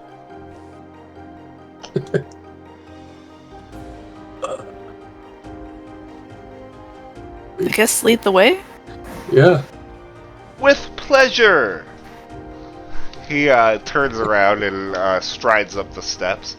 The bouncer gives him a look, but nods, and Warman leads you guys up into the Silken Harbor, and then up a flight of stairs, down a hallway, and through a doorway into a private little smoking room. Inside, you guys see sitting at a table together Senzaki Kenzo and Professor Vanderwallen, both of them smoking from pipes and drinking small glasses of brandy. Warman holds the door open for you guys to all kind of shuffle into the room, and then he shuts it, leaving. He does not come in. He just shuts it. Ah, good. Everybody's here. The professor says, kind of like gesturing for you guys to sit in the various plush chairs that are scattered throughout the room. I'll take a seat. Yep. Kenzo kind of leans forward in his seat. I'd like to get this out of the way first and foremost. And he passes out a sack of 1,000 gold pieces to each of you. Sweet mother of God. And he does not actually mention this, or so you guys assume it's a sack of, including you, Akra. You guys assume it's a sack of 1,000 gold pieces, unless you sit there and thoroughly count it. If you sit there and thoroughly count it, you will realize it's a sack of 1,200 gold pieces for each of you.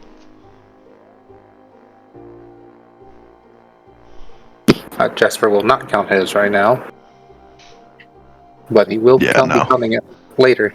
Yep, but go ahead and you can put it in your bag as 120 gold pieces is what I'm saying. But Kenzo doesn't say anything about that. Sorry, you said 120? No, 1,200. Oh, okay. Okay. Yeah, he overpaid.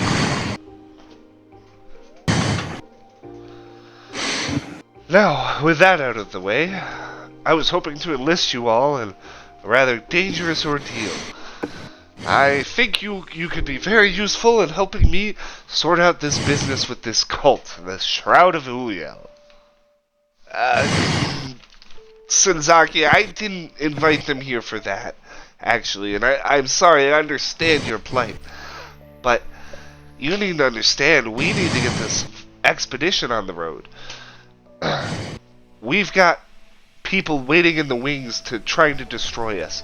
You may have saved me from this arrest and this framing, but who knows what this foe of ours will cook up next. Foe? Kenzo kind of cocks an eyebrow. There's someone watching me, trying to sabotage everything. Here, look at this letter. The professor hands the letter from the Ember Broker over to Kenzo, who begins to read through it steadily, raising his eyebrows as he gets through it. What is this about a journal? The Calamon Lord? It's a map. What exactly is your expedition hoping to accomplish, Professor?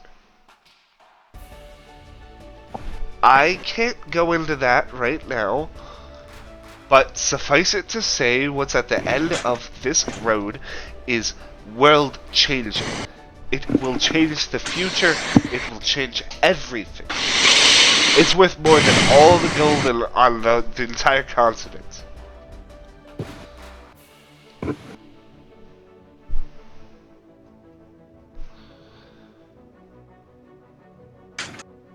With that in mind, we'll need to make sure that we get our timeline set for leaving.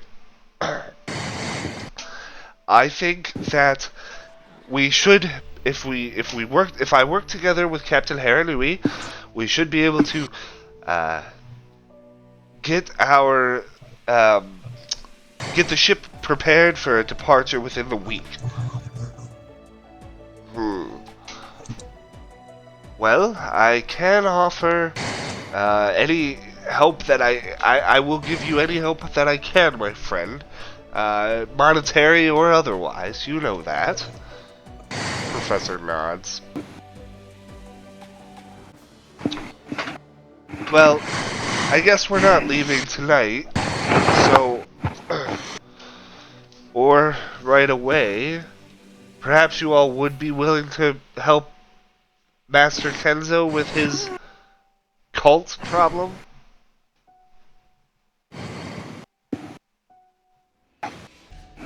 Yeah, sure. Always. Yeah. Yeah. Yes. Yes, I would be glad for the help. In fact, we have a raid happening tonight. A very good lead. Turns out that there's an elite family that lives here in the city. The Huertas. Maybe you've heard of them? We believe that they are agents of the Shroud. And I have my best, I'm putting together my best team to raid their estate tonight. My Dominion of Flame soldiers are already moving to surround the estate.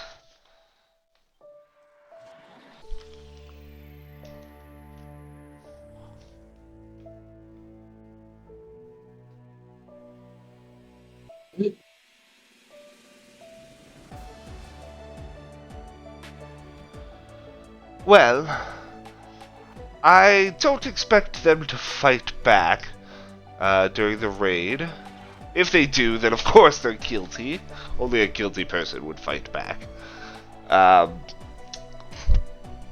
We will search their estate, and that's actually why I want you there, to make sure you can search it well. Find any information that'll tie them to the cult, and give us more information on this cult.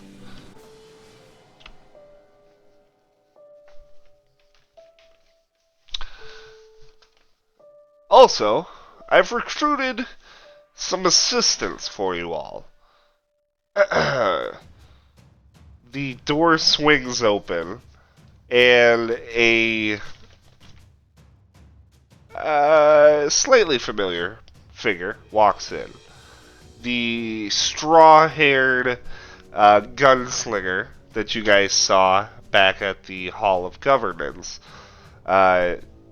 Pistols slung on his hips, one hand lazily kind of resting on the sandalwood grip of the one pistol, the other hand lazily flipping a coin the same coin that he had earlier, up and down and up and down.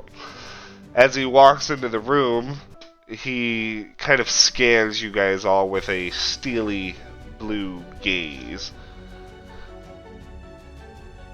This is my new chief of, I guess cult busting would be the best word. My new cult hunter, Roland Duquesne.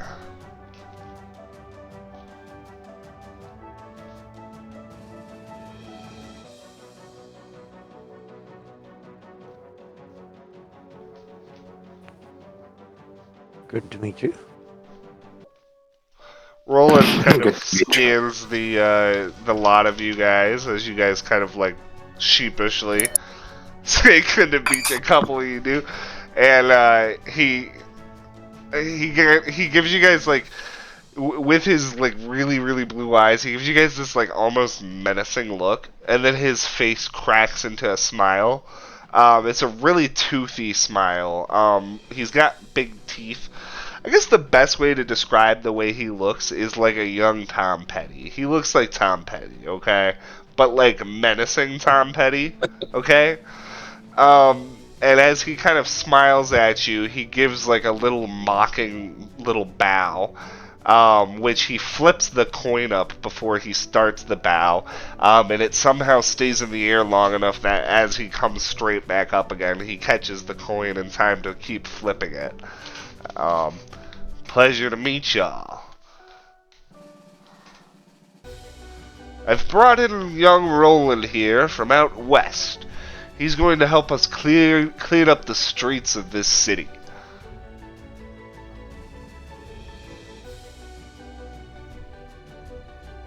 Oh. Well, it'll be a pleasure to work with you. Well, there's a raid waiting for us. I'd hate for any cultists to get away now, wouldn't you? Let's head down to it. Sounds good to me.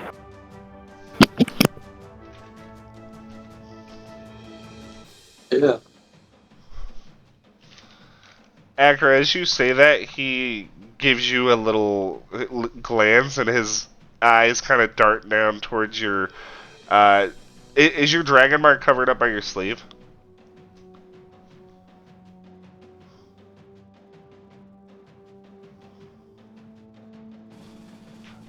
He glances down at your sleeved arm where your dragon mark is, like, and then back up at you, and then gives you the same smile again, which you'd think it's friendly because like the mouth is big and open, but his eyes don't. It doesn't look like a friendly smile. As he turns and starts to lead the way out of the room. Well, best of luck to you. I hope you can all uncover some good information. We'll make this a safe city to live in after all.